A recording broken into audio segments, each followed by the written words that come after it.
it's important to us to be transparent on how this stuff is being done, how it's being made. We'd went to our new business partner when we decided to go this route, and kind of like, we're not hiding this. Like, we're gonna be transparent. Like, that's real important. Like, almost like he was gonna fight us on it, and he's like, no, like that's cool, and like that's fine. Like, I think that's a great idea, and I'm like, oh, okay. I was like, well, if I throw a mic on, then I can help others the way that these people have all helped me. Born in the heart of the Pennsylvania deer camp, with the help of experts, friends, and local legends, we bring you valuable knowledge and powerful stories for your hunting adventures. Welcome to the East Meets West Hunt Podcast with your host, Beau Martonik.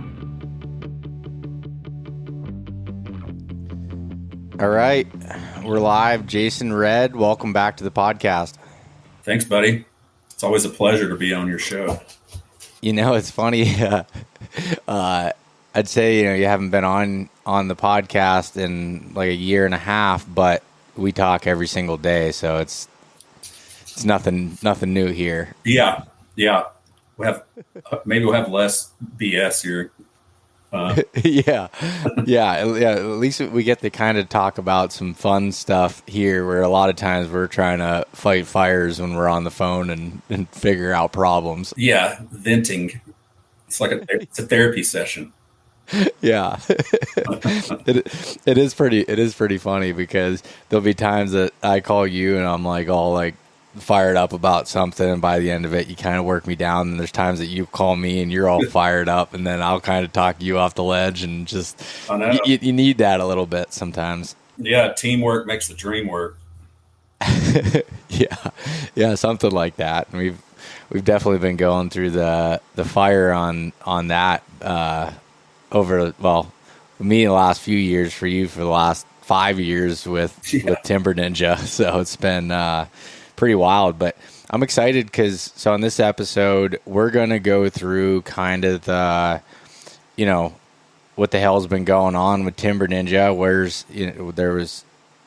But I think before we go into where some of the problems were and the future of the company and what we do, we're going to kind of start a little bit with the brand story and give people a background on where Timber Ninja came to be, and or how Timber Ninja came to be, and just kind of go through it and see why we're super excited about the future of the company and being able to continuing to be able to make mobile hunting products like we never really have before, and continuing to push the envelope and make innovative, safe, lightweight products.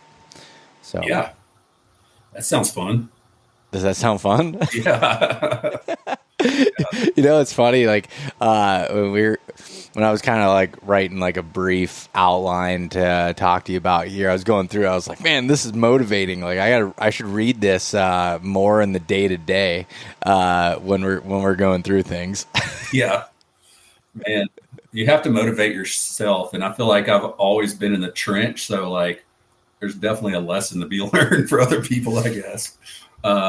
Yeah, no, I mean, like, the funny thing about Timber Ninja is that, like, it just kind of happened, like, there was never this big thought of a big organization and planning and structure. It was like, I've been hunting since I was 7 years old. I've been I hunt a lot, and I've hunted a lot my whole life, but I've always been like an adventure spirited person. I've done a lot of different things and different hobbies and just things that really excite me.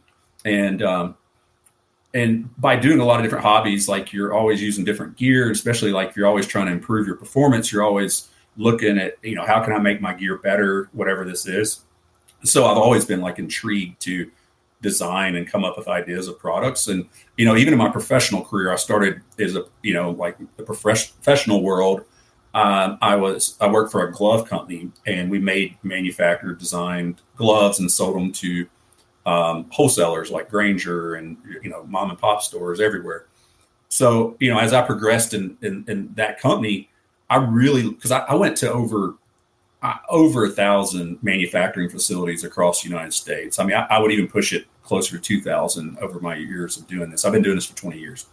And I got, you go into these factories and, they're using gloves, for instance, and like the gloves they're using don't work. So like one thing I really enjoyed, even though I was a salesman, getting involved with our product development team and designing products that fix problems. So like I always had that passion for that. And, like I was saying, like just doing your own hobby stuff, you're always thinking about how can I do this? How can I do that? Like, my grandfather, we were making tree stands when I was a kid. Like he'd come up with the idea of something he wanted to make, and he'd have his buddy that owned a fab shop make it. And like, cause back in the, I'm 45 as of next week. And, back in the 80s when I was hunting, you didn't have a lot of companies, making and selling stuff. It was pretty limited. So we just kind of came up with our own stuff. So, within hunting, like I always had these ideas of things that would make it better because, I grew up in the South hunting, swamps and sloughs and river bottoms, flat country, then moved to the mountains when I was in my late 20s, started hunting here, which is a completely different dynamic. I mean, like, we've talked about this multiple times, and I'm sure a lot of your listeners heard other people.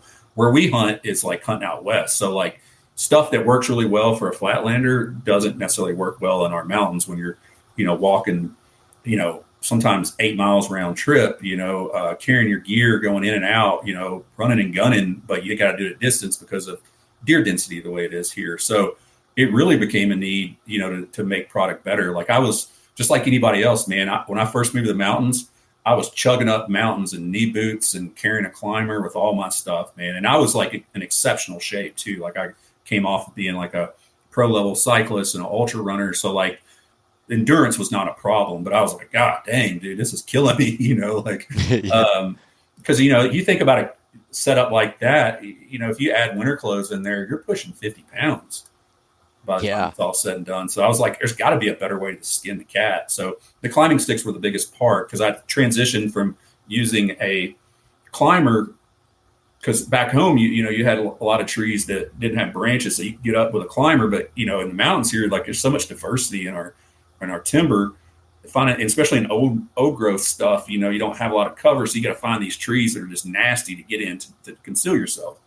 So I transitioned to climbing sticks and a lock-on stand. And, like I started taking my seat off my lock-on to make it lighter. I started wearing a climbing harness, this was like 8-10 years ago, instead of a safety harness. And then I started playing with my sticks.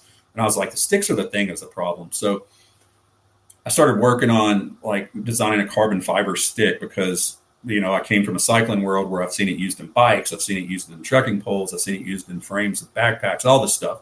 And like nobody had ever done it with climbing sticks. And you read on the forums, like nobody said it could be done. So, dude, I spent so much time in developing a set of sticks for myself. And, I don't know, spent a few $1,000s easily to get some made, and also just the crap you got to go through to get somebody to make something for you, even if it's just especially a one-off, because a machine shop, it's not, that's not how they're set up to make money off prototyping. So you got to like really, I spent a lot of time on the phone finding somebody just to do what I wanted to do. And I ended up making the climbing sticks. And at the time, like my ex and I, we had both our own businesses, and then we started an Airbnb business that was rapidly growing. And then here I go and I throw in, it's like, hey, I'm going to try to market these climbing sticks because I started showing pictures and they were getting a lot of feedback on the internet and stuff. And so I was like, yeah, let's just do this. We're not overloaded now. So there was no plan. It was just something fun to do. And, the goal was, back then it was like, if we sell enough of these, maybe we can add some more products and it'll be fun. So man, like we were doing all these, like it was me and two buddies, Jordan and Tyler, that helped out in the beginning, part of the company. And we just started doing live videos, talking about our sticks. We went and got them tested, third party lab, because, I come from a safety background. So like, I'm not going to design something that isn't tested to the utmost degree, because like those sticks, I used those sticks 2 or 3 years before we even started like thinking about selling them, And mainly it's just like I was showing pictures and people just like, hey, those are cool. Where can I get them? So kind of, it's your typical out of the garage story you hear people talk about. Yeah. But, like I came from a place too, like in the sports that I've done, people didn't start companies unless they like really had a lot of experience in that product, that's changed. These days people can just design stuff online and then, on CAD and have somebody make it and market the crap out of it, but they really don't have a good background. And you see the better products come from companies that, you take Kuiu, for instance, with Jason Harrison. Like the dude had so much backcountry experience, and look what he did with Sitka than he did with Kuiu. Like you see that through time all the time, like people that have a lot of experience. And, I felt like I had enough experience in not just hunting, but ultimate or other areas to backfill in. So like we could design more products. And so, yeah, we just started, decided we were going to make a company, had no plan. Just that we knew we were hard workers, and I had enough business experience to be dangerous. Had enough manufacturing connections and understanding just from really my years of doing what I do for a day job. And I was like, well, I think this will work. And it was a challenge, man. Like once we started getting interest, and, I remember we said if we sold like 60 sticks, it would be like awesome. And like, we sold a lot more than that. And we were a startup bootstrap company. So it's not like we had employees. Like we literally were drilling all of our carbon sticks ourselves, assembling them all because we had people make everything else. I would order tubes from the carbon manufacturer that were pre-cut. So all we had to do was drill. And man, between Jordan and I can't tell you how many thousands of sticks we drilled. And just the grind of doing that, man, like day in, day out during hunting season or preseason, getting ready. And, you're running your day job, or Jordan and Tyler work for other companies and like doing this stuff at night. And, me, like I have a pretty flexible schedule. But, I'd be taking calls, on my AirPods while I'm down at the shop for like 10 hours, like just assembling stuff and packaging, because we didn't have enough money to hire anybody, like there wasn't a ton of margin in the stuff to begin with because what the cost was to manufacture. But, it did grow pretty rapidly, like mainly like, it was important for us to be in touch with our customers. And like, we started the brand per se, like off social media, just doing hunt updates and like tech tips and just things like that we knew. And because we've been doing it for so long, that work, and not really pushing the product as much, but yeah, so we grew a brand that got really recognized. COVID helped with a lot of that. We started in COVID. So that's a funny backstory. Like we started in COVID in May.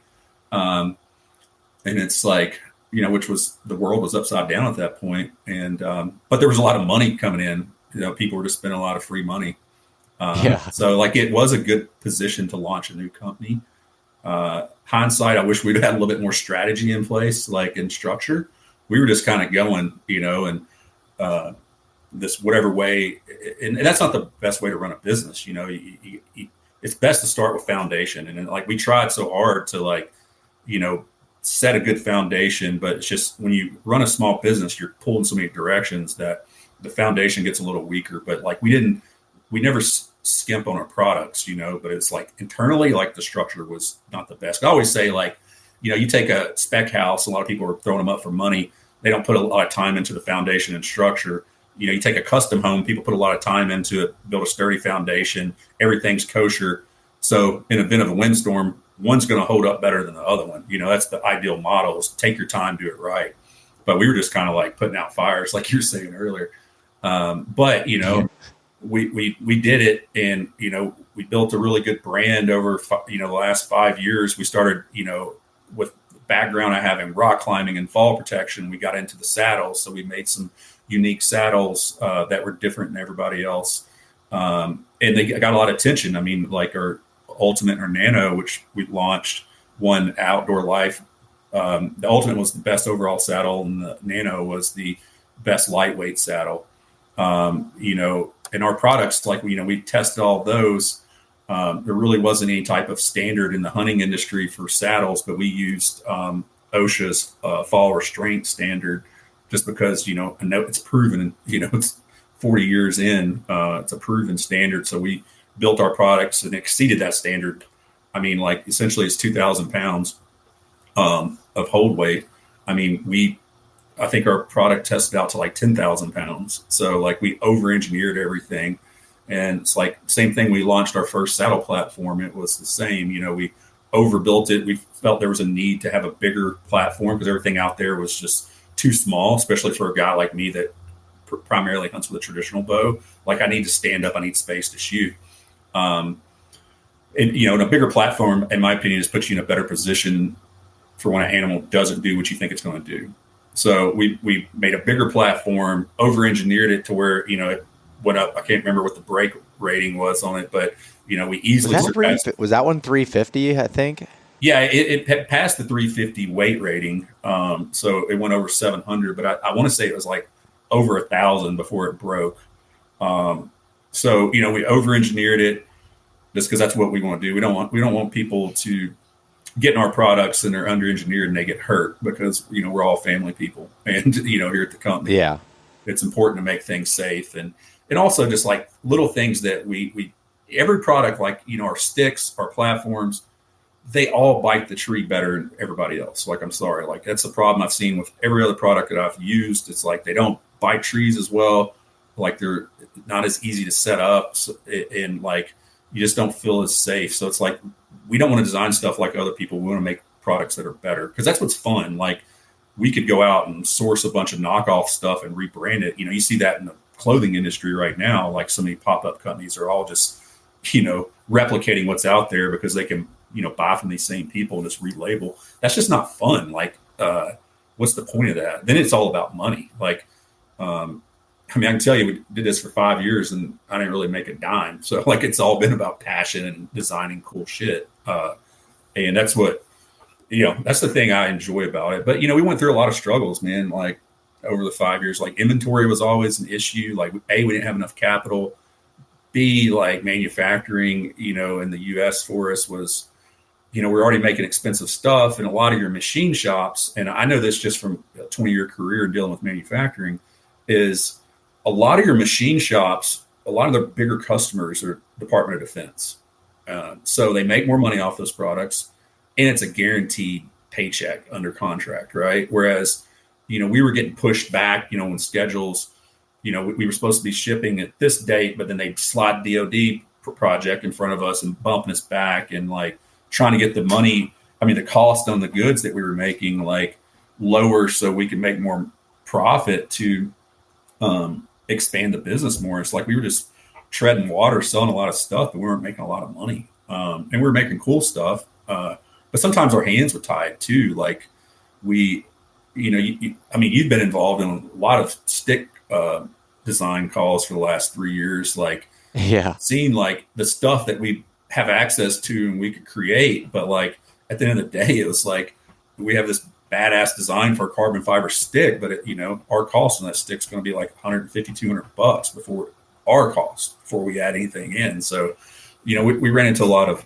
hiccups, of how to further develop and,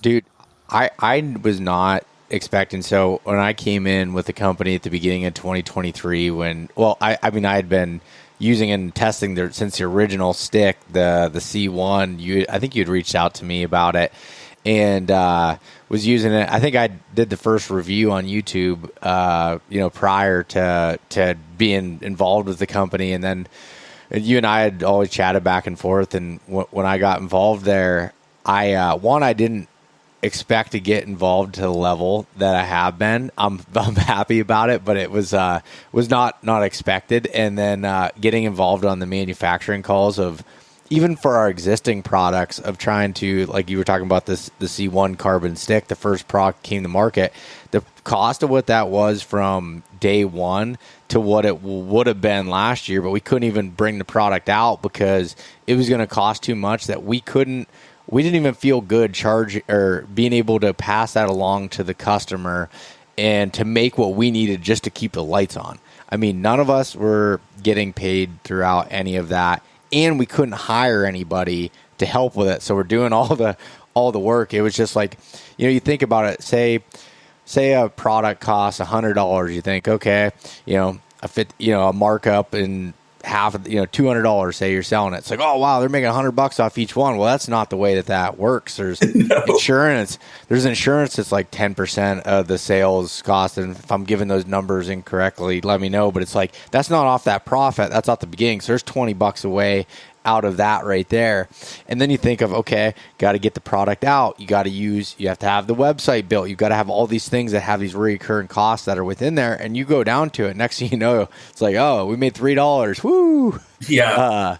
Off of that product. No, it happens. I mean, especially like raw material costs fluctuate a lot. That's the problem with the sticks. They're a little bit more, in the soft good textile type of things, like it's a little bit more stable when it comes to raw material costs, but sticks and platforms, anything with aluminum, carbon, any nylon, any of that stuff, like it fluctuates. So yeah, man, people don't understand, like everybody thinks like, oh, they buy this for 30 and sell it for 60. They're making, like you said, they're making that. But what the one thing that you don't understand, and that's what I was saying, like we kind of just jumped into this without like a really solid background of understanding like cost of goods sold. So like, yeah, you got your cost, but then you got to think about packaging. Then, you got to think about packaging. You got to think about logistics. You got to think about insurance. Insurance alone in this type of space is about 10% of your cost, is about what you're looking at. So, you do $100,000 in sales, you're spending $10,000 in insurance a year just for just round numbers. And then you look at like, if you're really going to scale your business, you got to market properly, and marketing, which we've learned a lot now, I'm not going to get into it yet, but like marketing costs to do it right to scale a business, you're looking at 20 to 30% to really scale that product. Yeah. And you got to think about all the other stuff as you grow, like, trying to put people in warehouse, to run a warehouse and to do, customer service, like all these things add up. And, yeah, it makes it really a challenge if your margin is extremely thin, in which we were like, we hired a consultant as a CFO, and like, all of our costs, like, it looked good. We were making a little bit of money some years, but we were reinvesting all our money back into the company and new products. And they were like, looking at all of our costs, and it's like, they weren't, we wouldn't have any labor involved. So if we'd have had labor in, like our value goes down more. And then, I wasn't even charging the company rent money. So like I own the building that we work out of. And yeah, so like I wasn't even doing that. So it wasn't the smartest business plan, but it's a good learning experience, right? Yeah. That's the key. It's like you learn from all your mistakes. And if you're not making mistakes, you're not pushing hard enough at the end of the day. Well, and I would think that, if you had, or we all had this all figured out from day one, we probably would have looked at it and said, this isn't worth it, like on paper. So like maybe we wouldn't, maybe you wouldn't even have done it if you would have looked at what the challenges were ahead and been like, oh, I'm going to spend the next 5 years and who knows, maybe longer, of like just absolutely struggling through it and not having things figured out and putting more time in than the money that you're getting paid back. But that's opened up the opportunity now where I feel like we have a pretty solid base, as knock on wood. I feel like we have a pretty solid base as we're, moving forward.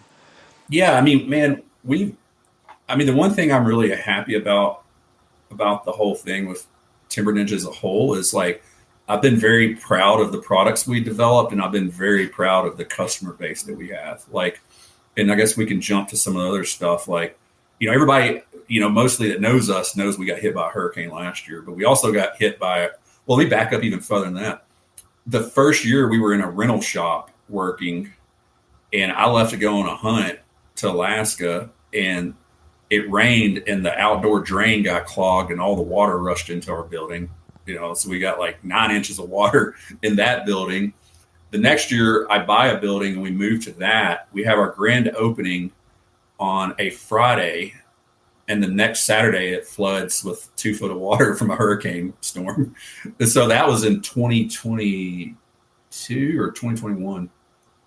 And then fast forward to, to last year, I was on a hunt in Kansas and like knew a storm was coming. And then I keep hearing the storm's worse. So I leave Kansas early, get home on a Thursday. I already had a buddy of mine, like Ryan, who'd been helping us like build saddles and sticks and everything, box and everything.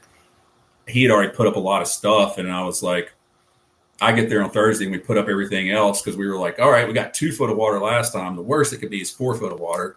Well, nobody would ever thought we had 1,000-year flood from this thing. So we, instead of getting the expected 4 feet of water, we got 9 foot of water. So it completely just screwed everything up. And I mean, we could spend all day talking about Helene as a whole and how it impacted the area, but just for us, it's just like, man, we were always getting kicked down. You know, it's like you almost feel like Rocky. You know, like punch. And it's like, you know, you keep telling yourself, I'm not hearing a bell.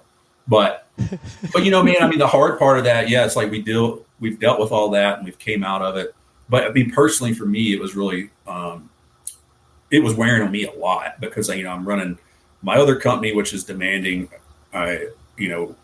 We had my ex's business and then our business together, and then Timber Ninja, which led to a lot of stress and stuff. And we ended up splitting up over it, to be honest, just because it was too much. So like I've been dealt a bunch of blows from this, and but that's like I don't quit, man. That's always been my thing. I think it's the endurance athlete in me. Like I'm a masochist. Like I love to hurt, and I mean I could spend time talking about like it's a lot of like mental trauma shit, you know, childhood traumas, like because they say endurance athletes are either running towards something or away from something. So like but like I do know how to grind. So I was like, oh, this is whatever, to pass, you know, like nobody gets anything for free, you know, all those, you know, words of inspiration.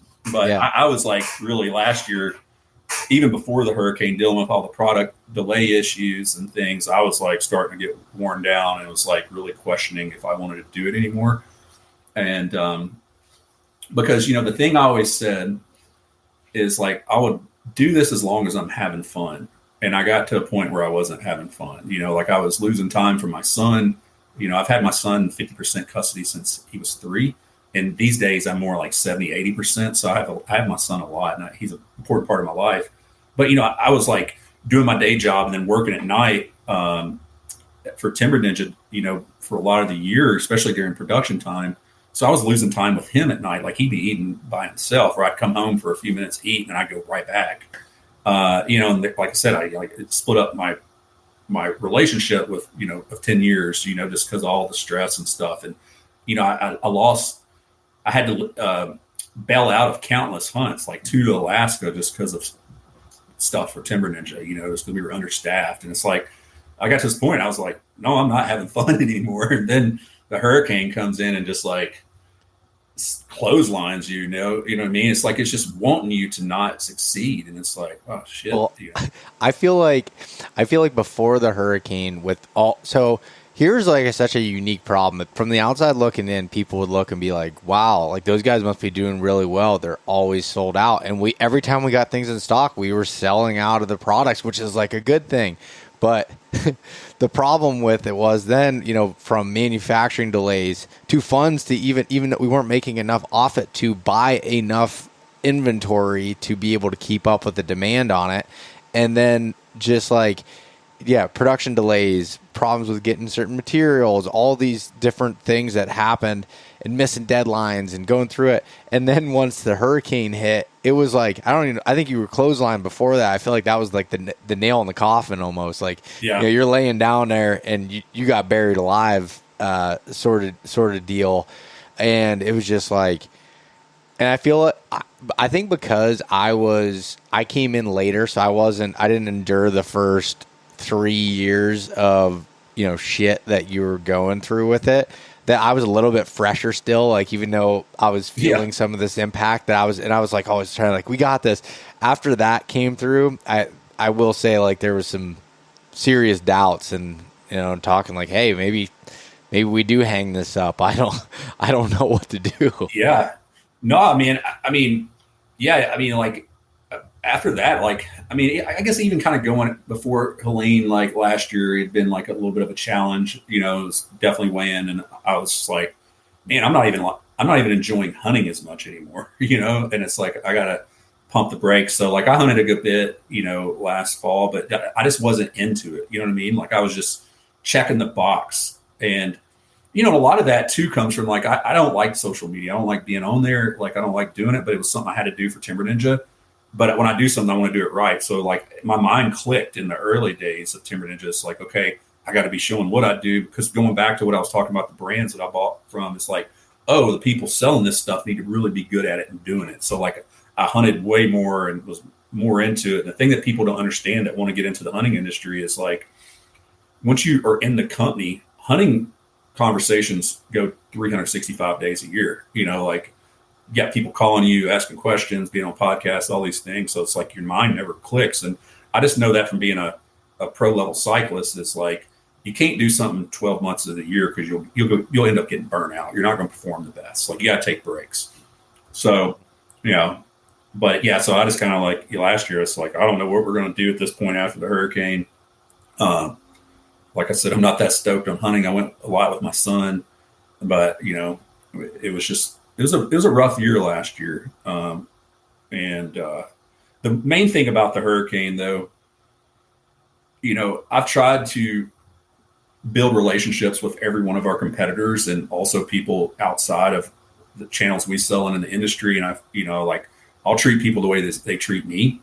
And I felt like I had some pretty solid people that I've met. Some of them, you always know there's some slime in all types of industries, like people willing to cut throats. And so like, you got to take people for face value. Like I've learned that from being in sales for 20 years, yeah, you learn. And like, I kind of figured, and then your customers, like I felt like we always had a good customer base. Like people really enjoy us. Like, just little events that we would do here, how many people would show up, driving 4 or 5 hours to come here. It shows you like you built something and you got to be proud for it. But what really sunk into me, man, is like when we got hit by the hurricane, how many customers that some of them I've never met in person, I've talked to on the phone or shared emails or messages with, that like were willing to drive down here to do whatever they could do, like, yeah, that's an interesting thing, man.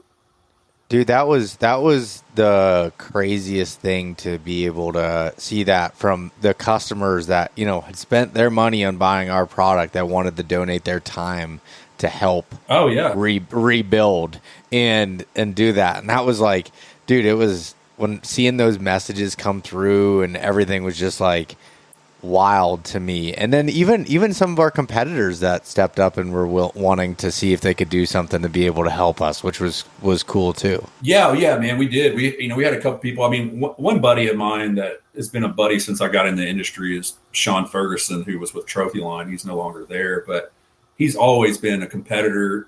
But man, he has so much more industry experience than me. He's always like kind of gave me ideas and like tried to help wherever he could, not by sharing like proprietary information, just like being a good mentor. And man, like it really showed, like when the hurricane, like he called me like within a day or two checking on me. And then he was like, hey man, I can be down there if you need a warehouse to ship, just let me know. But then, then some you don't hear from, at all. So, but yeah, the thing that really got me about some customers though, man, was so many people that were wanting to set up GoFundMe's for us, like all these things, which I'm not really a fan of free money. Like there's a lot of other people that need that money, especially during a time like this that we went through. Like people lost their homes, like I lost a side hustle, that, business of a side hustle. But we had a lot of people that were supposed to be getting product that got water damaged. And we were like, hey, we got this product. We can sell it to you at a discount. It's got a little mud on it. It's a little water from getting the saddles wet. We can give it to you a discount, or, you can wait till the next orders come in, because we did have some more orders that ended up coming in. And like how many people that just were like, hey, give me that saddle at full price. Don't give me any type of discount. Like that just shows you like there's like really good people out in the world, because I think right now a lot of us question how crazy the world is and like how genuine people actually are. And when you experience something like that, you see like how people rise up and like show you their true colors. I mean, we saw that here. Like the government took forever to engage into this, essentially apocalyptic environment that we had after the hurricane. And like private people were showing up. Guys were flying their own helicopters in, and like first on the ground with those guys that, big construction companies out of West Virginia and Kentucky that do mining work coming in, were fixing roads like that, man, like for nothing. I mean, for free. Like, it's just crazy. And like people want to talk about Americans, but that's like, that's what we are, like that's how when in times of need, we always rise up. So I don't know. It's good to see that, especially when the media tells you that everybody hates each other. Yeah, no, you're spot on with it. And I remember talking to you. I was on a hunt in Montana when that happened. And then I think I got a call from you that you ended up getting a place that had cell service because everything was down. Like you didn't have cell service. You didn't have anything to be able to connect. You couldn't even, tell customers what was going on for the first few days of what was happening, like all these things. And you're like, dude, like if you don't have cash on you, you can't get gas. Like it was just craziness that, so lesson learned there too. Oh, dude. Yeah, man. Cash. The media didn't cover it enough, really. Like, so to get in the mountains where we live in Asheville, you have you have 2 interstates that come through and create a T. You have 40 and 26. All 4 of those were blocked by either water taking them out or trees were dropped. And we had no cell phone service. We had a little bit of radio service that some people that had phone service could call into, so you could check and find out. Because like I had no clue what was going on in the area. I thought it was just like here in Asheville. It was so much of a greater area.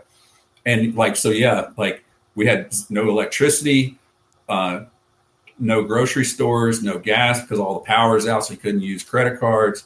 The ones that finally opened were taking cash only, but it only took a matter of, there was 2-mile long lines of people trying to get gas.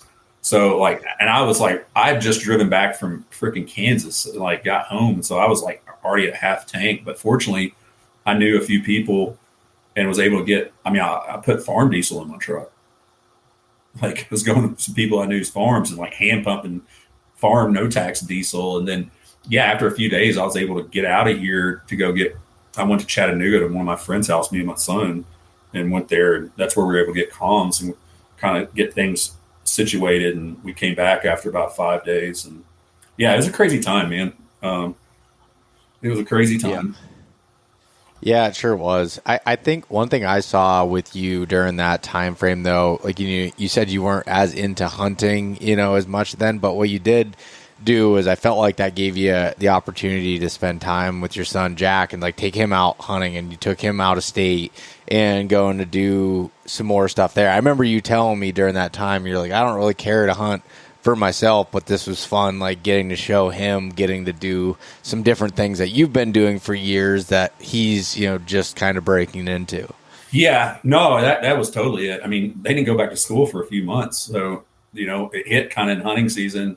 Usually, my son's in school or he's in wrestling during that time of year. So he doesn't get to go on like out of state trips as much with me. So yeah, like after we got back from Chattanooga and took care of some things here and saw that we couldn't do anything else, I was like, he couldn't go to school. So I was like, you want to go to Ohio and go hunt for a week? Because this was like mid-October by then.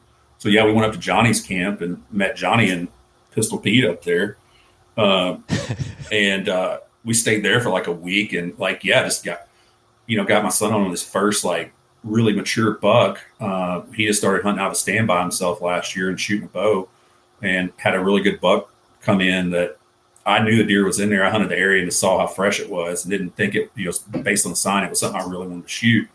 But it was easy, not that hard to get to. So I put him in there, and first evening, the buck came in, and Johnny had that deer on camera the year before. He was like a 7-8-year-old, like gnarly 7-point thing.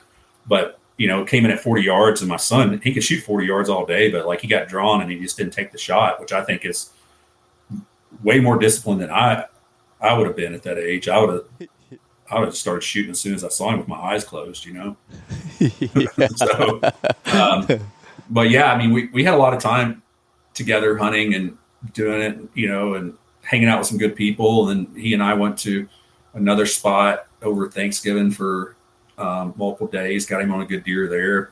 Just good time, showing him, why we enjoy doing this. So yeah, no, that's definitely always going to be my priority is him, like I've done enough hunting and like, I still have goals and I still love hunting, but I'm just taking a different approach about it. Like I'm not doing cell cams anymore. Like I'm not like overworking myself to where I get burnt out later, like just hunting off instinct more than anything. Which I find that fun anyway. And trying to get back into going on more adventure hunts. Like I love whitetail hunting, but I also love being in the high mountains, and I want to go back to Alaska next year and like doing those things. I want to take my son to Alaska next year because he'll be graduating in 2027. Yeah. Nice. Yeah. And because you have a mule deer hunt this year coming up, high country mule deer hunt. Yeah. No, I'm really pumped about that. One of my best buddies that I grew up with lives in the state, and like we've done a lot of our adventure hunts together, and I drew this tag that I've been wanting to draw, and so he's taking a week off work, doesn't have the tag, and we're going up into this unit that he's hunted and doing some high country hunting. I'm stoked about that. Like I'm really pumped. Like I told you earlier, like I haven't watched hunting content in like probably 2 years, but I've been like binge watching high country mule deer hunting right now just to get psyched, Yeah. That's always fun. Like I picked up training wheels for this. I got a compound bow for this hunt. Nice. Actually, I got it off you. So yeah. It was one of my old bows. Because we were talking about it. You're like, I don't know what I should do on this hunt, and like it's, haven't been on an adventure hunt in a while. I was like, dude, take out the compound, let the ego aside for a while, and try, and go have fun with it. Yeah. No, it's a different thing, man. Like I really want to. I'm taking my traditional bow, but like I don't have any like thing. And I shouldn't say I didn't mean to say ego like that. No, it kind of is bow, ego in a way, but like, well, not ego, but like it's just the way you want to do something. But the thing is, like, I look back on it's like, okay, it's taken me X number of years to draw this tag, so like it's not like I'm an experienced high country spot and stalk guy. So like, the idea of me getting into 15 yards is like. I'm not super. I'm optimistic always, but like confident wise, I'm like, I don't know, man. Like I think I'd rather bet on something else. So, but I mean, it was going back to shooting a compound. I got that thing in February, I think, and like also like my son has gotten really good at shooting. So like one of the main reasons I started shooting a traditional bow is my son got into shooting archery, and he only could shoot 5-10 yards anyway. So like. I was shooting a compound at the time, and I was like, well, I'll just start shooting. I've been wanting to shoot a traditional bow. I'll start shooting with him. We'll be at the same range. Well, then he outpaced me. And like, for him to have fun shooting a bow, like he has to be at 40 plus yards. And for me, that's, I can shoot at 40 with a stick bow, but past that, like it gets tough. So I was kind of wanting to get back into shooting a compound some just so I could shoot with him when we're out shooting. But it's been like 7 or 8 years since I shot one. And it was really weird starting out, man, like, because I was drawing back. And like, so when I draw back with my stick bow, like one of my anchors is to put my middle finger in the corner of my mouth. Well, I was trying to turn my release to do that. And also because, when I shoot with the release, I turn this way instead of that way. So like took me a while. But the main thing is I kept wanting to cant my compound bow, like tilt it. Like I do with it. Man, it took me for a minute to figure that out. But, I'm not shooting.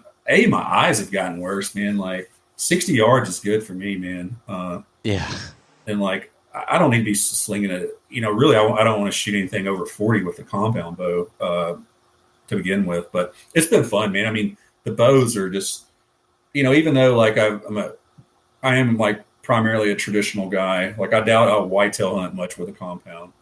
But the bows have gotten cooler and it's fun. Like there's something cool about them. And just do it all. I hunt with a gun too, so whatever's fun. I don't like carrying that heavy thing. I can tell you that. Like after carrying my trad bow, man, for so many years, it's like I've been shooting it without the stabilizer. I'm like, I'm getting rid of that crap. Like, it was funny. I was just out at the Hoyt facility, and I was talking to the director of marketing. The two marketing guys have completely different outlooks on how they hunt as far as like with their setups. The one guy is very just like doesn't overthink it, and and the other guy is has everything dialed and everything weighed out perfect and make sure the bow is perfectly balanced. But Jeremy, the director of marketing, was telling me, he's like, and he actually said it on the podcast too, but he's like, man, I just put a little short stabilizer, just kind of screw it in there and just go hunt, and that's just like there's there's no right or wrong way with it. But I found even with myself, I was like, man, I actually this morning I was playing with it out in the yard. I was shooting, and I was like, I'm shooting a little high. I want to put some weight out front here and do stuff. It was the same, like no matter how I was like configuring it. I was like, I'm not good enough to have this like perfectly balanced and it make like this giant difference for me personally. But it's pretty fun. We get like Randy Ulmer. He shot competition too, but he would have a stabilizer on his bow for competition. But when he's known for being like a legit high country mule deer murderer. Yeah. But when that dude hunts, he doesn't have a stabilizer on his bow most of the time, and he wears tennis shoes, which he swaps his tennis shoes out every day because it's dent, like he wears trail runners, and he swaps them out every morning, like a new pair. He has like 5 pairs or something like that. I was hearing him talk about. So yeah, like the minimalist things. I mean, I think if you're shooting past 40 yards, getting out there, like stabilizers really help. But like below, like these bows are so balanced and modern. Like I don't know if you need it anyway.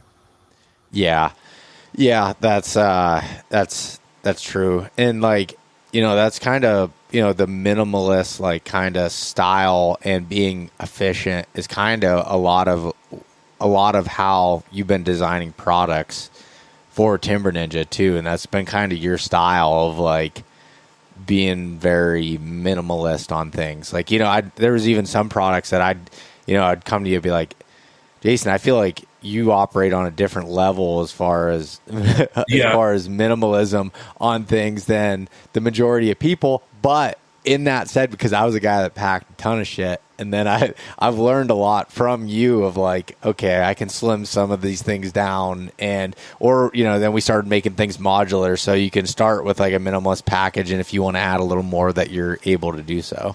Yeah, that's the key, man. Like I think you can.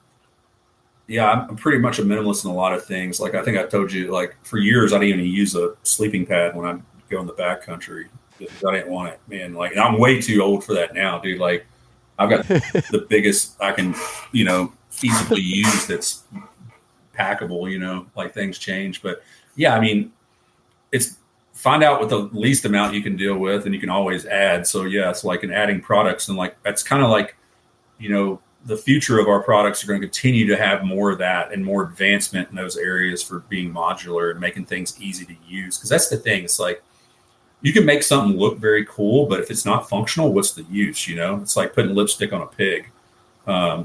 So everything that we design, like we try to make sure it works and functions to be a benefit in the field, even if sometimes it adds a little more weight. Like the weight thing is like all out across the board. Like, you can get to certain sticks, that are super light, but they only have a 250 pound weight rating, and, they flex real bad, or they don't bite trees. Like, I'm willing to sacrifice a little weight to have something that works very well. Like with a climbing stick, like our stick bites so good. And the reason that we designed it to bite well is because I'm not afraid to put it on an angle like that and stand on one side, and that's just what you got to deal with to get into the tree.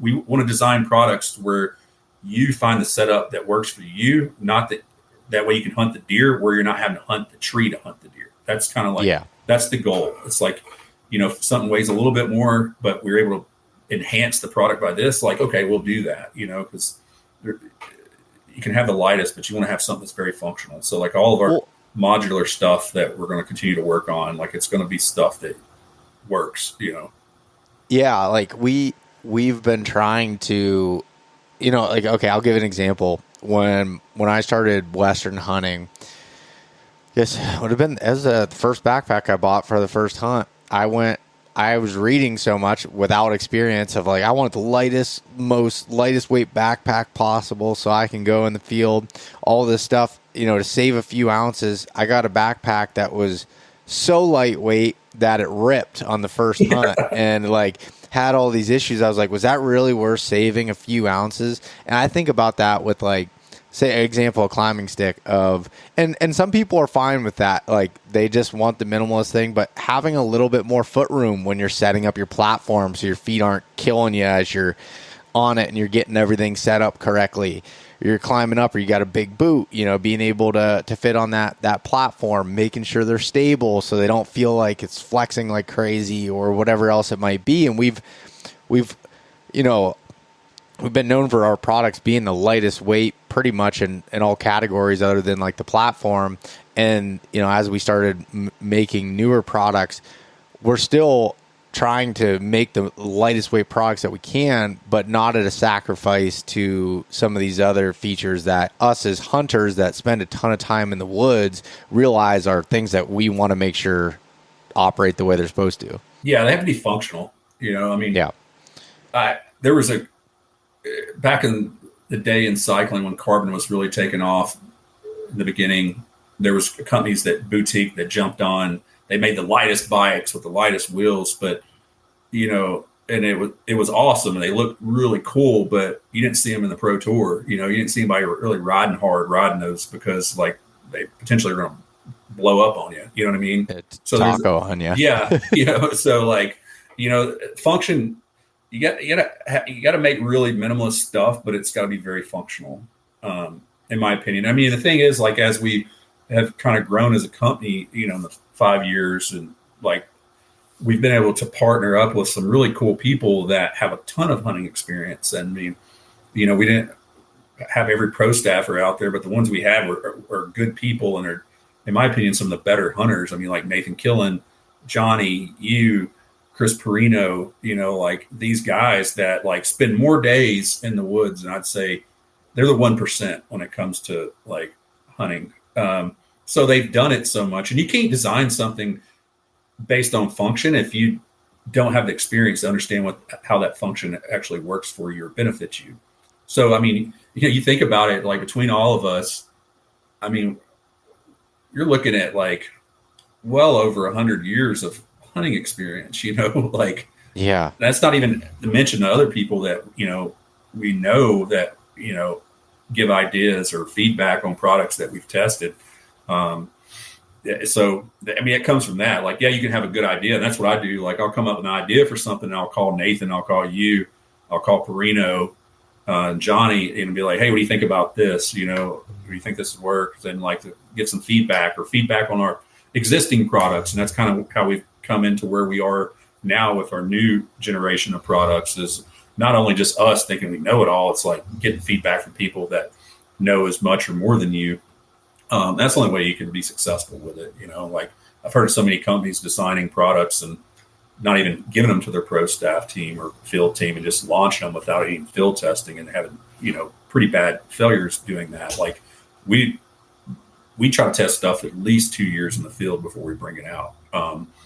Which our stick, it's a little different because our new stick, which we'll go into that later, it's the same stick with some modifications. So it didn't really need 2 years. And it's like minimal things that, we learned from our customers too, like things that they really didn't like or, requested, some upgrades in areas on our sticks. Like you said, I can stand on my toes for a long time. I've been a rock climber for a while. So like, I'm okay being in these situations, but some people need a little bit more foot room in sticks, for instance. So like, cause they want to stand more in their arch than up on their toes or their ball of their foot. It makes them feel more comfortable.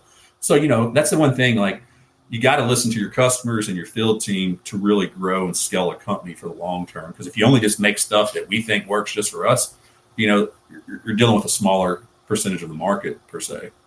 Yeah. And the thing is, like, there's like this scale of like how you take feedback, because everyone's got some sort of feedback. So like, at least the way we've looked at it is, okay, what are things that are coming up over and over and over and over again? It's like, okay, that's something that obviously many people are having, issues with or would like to see adjusted or changed. So that's important. But then you take someone like a Nathan Killen, and he comes up with something, and it's like, okay, we're going to put, even though him and maybe one other person brought that up, we're going to put that at a pretty high value because that guy has spent so much time in the woods and really, really value their feedback. And I don't mean that we don't value everyone's feedback, but sometimes you get some off the wall things that you don't really know how much time someone's spent in the field. So you take these things, and that's a lot of like going into some of that new product. And we're going to get into going through all the new product here just shortly, but I did want to kind of transition to talking about really end of 2024 and into 2025 and what happened. So like at the end of 2024, we started talking with someone that was interested in becoming a different business partner, or becoming a business partner with us. And I want you to explain that a little bit, Jason, because you were, first touch on that. Yeah. I mean, so as we like understood, like after getting like, set back so many times with stuff, losing money there, and like, weren't gaining enough ground. And we looked at like taking loans to scale the business. And it's like, you only can get so much money that way. And it's like, it wasn't enough that we could really benefit from. So then we were back to where I was like, well, you know what? I haven't really made any money off of it. I can lick my wounds from what I've lost financially, and be okay, because like ultimately, like I was getting to the point where I wasn't having fun. And then it's like, we talked amongst the team. It's like, okay, let's see if we can, find somebody that'd be interested in either buying to scale or investing, like all that. So I kind of put the word out a little bit, had a couple different, like investment groups that were interested. But the problem was, man, there was just even some private individuals that, just had a lot of money and wanted to inject it in the company. And, part of it for me is like, these people weren't going to be hands-on. They really didn't know what we were doing. And like, I felt like they were going to like change us. And like, it didn't feel good, so like, and we were like real close with one company that was going to be a really good fit. I felt, just because, I was very familiar with them. And then that ultimately didn't end up working out, but it was for the best, really, because this kind of like how, I don't, if you're a believer in God or, the universe or whatever, like sometimes things just present themselves at the right time. And that's what I've learned, through my life is like, when I was younger, like I just like felt like I had to have my goals crushed. Like I was the one making the change. Right. And you realize like a lot of times those goals to accomplish take longer, but they somehow, as long as you're doing the work, they end up working out. And it's like, it's like hard work creates opportunity is a good term that, or quote somebody said, but because it is true. Like you're really grinding, like something happens. And like, so anyway, I guess it was like right before Christmas, the deal that we were working on just didn't look like it was going anywhere. The company ended up having some internal issues going on. So we were just down to the point. It's like, okay, I was ready to just call it quits. And then like right there before Christmas, and this is like the power of connection and, not letting your ego get in the way when you're dealing with competitors or people in the market. It's like trying to be friends with everybody, because, you never know when somebody's going to present themselves. And I've made a relationship with a guy that I really clicked with that owned a Western hunting company. And we talked a good bit, and he called me up right before Christmas. It's like, hey man, are you looking to sell the business? And I was like, yeah, I'll sell it. Take it. What he got. I thought he wanted to buy it because his company was doing so well. And he's like, I was like, what do you want to buy it? And he's like, no. He said, but I have a business partner that is just sold a company and has got some money, and he wants to invest in another hunting company because he's seen how well this is doing. And I think you guys would really hit it off. And I called and told you guys, and I set up a call with him, and he called me like the next day, and like, just from an attitude, like he was up front. He's like, I know nothing about hunting really, but I know a lot about business, and I love business as much as people love hunting. And I see, I've heard from my partner about your company. I've been looking online. I see there's like a decent, solid brand kind of established already. And I think we can do a lot of better things with the company.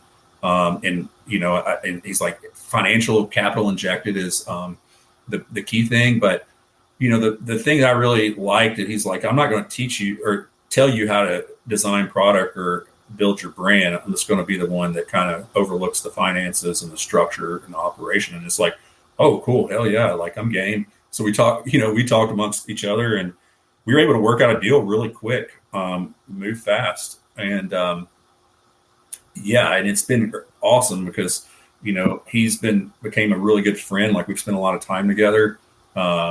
We officially sold the business in April, which we sold majority ownership. And, you and I are still owners of the organization, but, minority at the end of the day. But it's been a really good transition because, a lot of weight's been lifted off my shoulders. Like, I had a lot of friends that work for big companies in the industry, and they all told me, they're like, dude, you're getting like, you need to have all this other crap off you. You just need to design products, because it's hard to design products when you're trying to do everything else. So now it's in a place where, really I can do that, like just work on products, design products. Not to say that I'm not still like tied up into the everyday business, like, I still kind of, when it's something you built and it's your baby, you can't just walk away from it. It's like walking away from a kid, like I can't, like, I have my roles that I agreed that I would do, but like I find myself doing way more than that. And I'm okay with that. Like it's fun now, again. And I really love our team and what we've been able to do. Like, the resources we were put in, like, besides the dude being a really smart businessman, like he's just a great guy. And like, you deal with him and understand, like, he's not afraid to spend money as long as you got a reason for why we're spending money. And like our key is going to be, having the best product that we can make. So we're going to invest in innovation. Like, it's always been the key to our foundation's innovation. We're going to invest in our customer experience, which that's highly important to us. So we've been able to add a customer service person, Adrian, who spent years working for Tethered, and he was like an OG saddle hunter from the forum days, so like, with our customer experience, like, what we're working on now, like putting these structures and foundation that we were talking about in the beginning that we didn't have, putting it in place now. It's like, how many gear companies can you call and you get somebody on the phone, you get an automated response or whatever. So like, we're proactively going to call people when they send us an email, depending on the question, if it's something that doesn't need a phone call, but if somebody's asking about product, we're gonna get them on the phone. Like, cause like I said, these people mean a lot to us, especially after I saw how our customers treated us in times of hardship. So like, we got to deliver with the best customer service.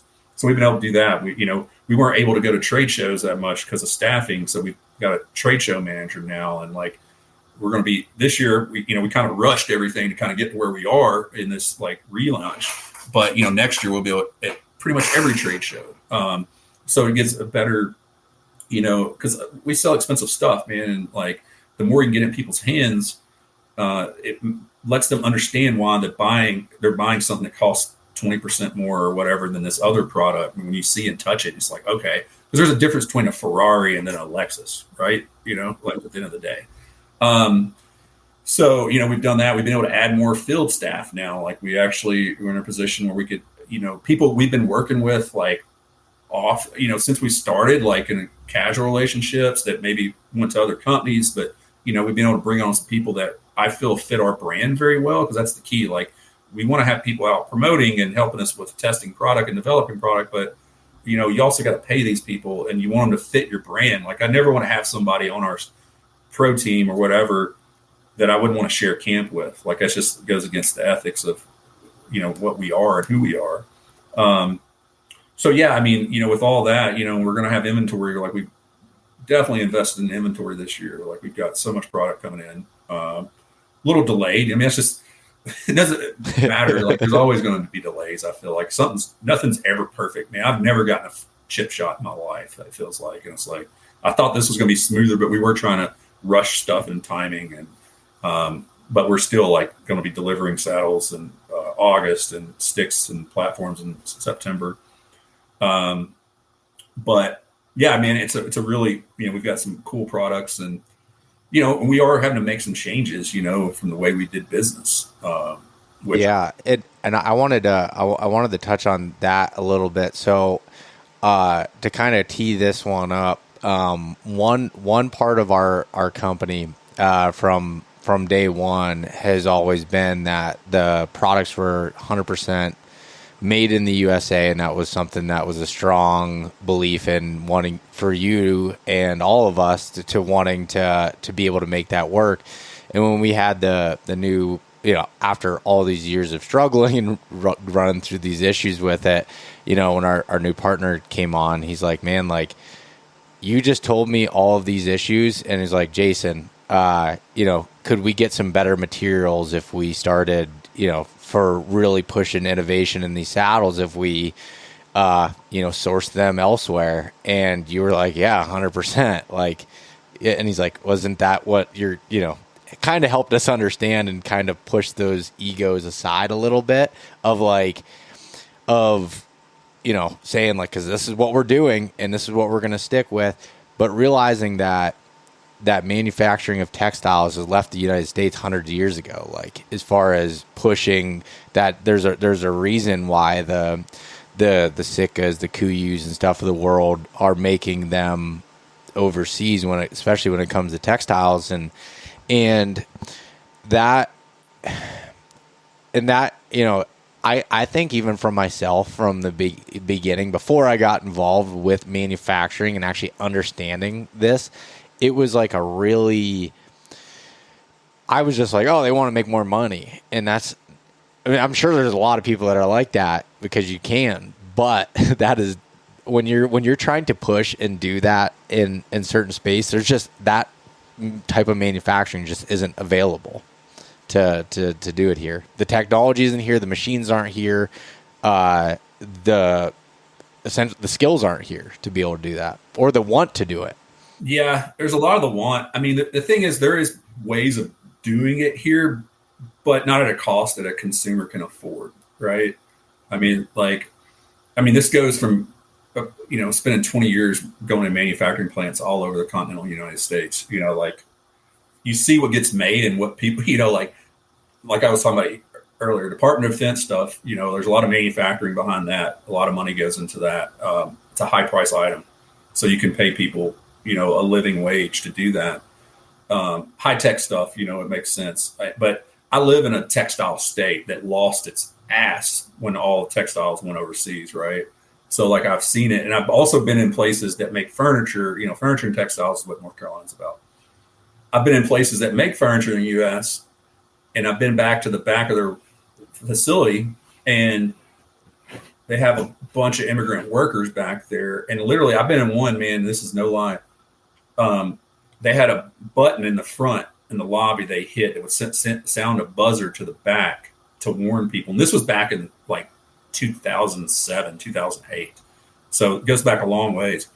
That they had a buzzer they hit to warn somebody if OSHA came in, so the legal workers would run out of this furniture factory.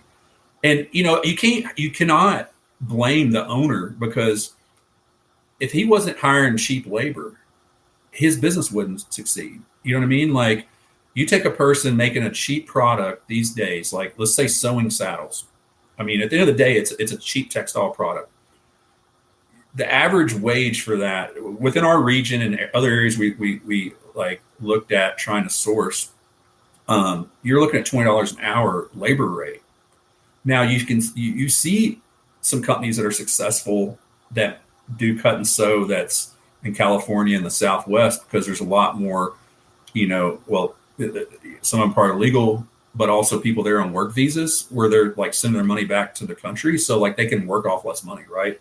But so you got the wage side of things, but then also people just want to do the job. I mean, nobody really wants to sit there and sew a saddle for 8 hours a day, hunched over sewing. That's the thing that there's this you definitely we got to have pride in America in our manufacturing, but we got to be very real on where our manufacturing can be and where we're going to, we can employ people. I mean, the biggest problem, you talk to a lot of manufacturers and construction companies, they have plenty of job openings. Nobody wants to work. You know what I mean? So it's not even just the wages. These people are paying great money, but people don't want to show up. COVID did that, man. COVID gave everybody a taste of what it's like not to work. And then trust me, I can't go without working, but it's cool to have freedom. I've been fortunate to be in business for myself for over 10 years. So I have a lot of freedom at times that other people don't, you know what I mean? And so when you see that, it's like, if I can just get by doing a little bit of something and pay my bills, I don't have to go like sit in this manufacturing plant for 10 hours, 12 hours a day. Like, I'm going to take that. And then, so, so there's ways of doing it. But, when you're making, let's talk about soft goods, like because of all the textiles that left years ago, to your point, you can't get innovative stuff here in the States that's made here. And then if you are buying it from overseas, you're having to pay for it to get here. Like, our fidlocks, for instance, like our buckles, like those are made in Asia because there's not a good company that makes innovative stuff. So it's like we can make common stuff here. And there's a lot of people do it that are running good businesses. Don't get me wrong. But like their products don't look that much different than other people. So it's like, if you want to push the envelope and make the coolest stuff, you got to go where the coolest gear is. So like in soft goods, yeah, you have to go overseas to do it at a good rate and also just have access to the materials. Same thing on like, metal goods and stuff. You think the same thing. A machinist is making $50-something an hour to run a machine. And like carbon is here in the States, but like it's mainly for aerospace and things like that. So getting these companies to do stuff for retail sales is really challenging, man. I mean, just to like design, like for instance, our carbon fiber stand we created, we had almost $30,000 in R&D on that thing. And we were kind of lied to. These people didn't know getting in, but you thought they should know enough. And they were like, what do you want to be able to retail this at? And I was like, I think we could get $600 or $700 for it, being what it is. But after we spent all this money and went through and testing these different ones and getting one that worked, all of a sudden our cost was going to be $1,100. And there's no way we could sell, that at markup to a consumer. I mean, you probably could. It goes back to that boutique bike I was talking about. There's some people who are going to buy a $25,000 bike because it's slick, but you're not going to be able to sell enough to keep your doors open, right? Because you don't have that many customers. So, I mean, all that saying, yes. So, when we were acquired, the new owners like, look, for us to make this work and to scale this business and grow it the way we need to provide jobs here in the States for people that may not be manufacturing jobs, but to grow the company and, employ people, we've got to go somewhere where products are made a little bit cheaper. But it's not saying that we've like lost anything with far as our quality or innovation. Like, so there's a way, like I've been dealing in import exports for 20 years. Like I know it pretty well. I've always known you can get really good product over there. You can get real shit product.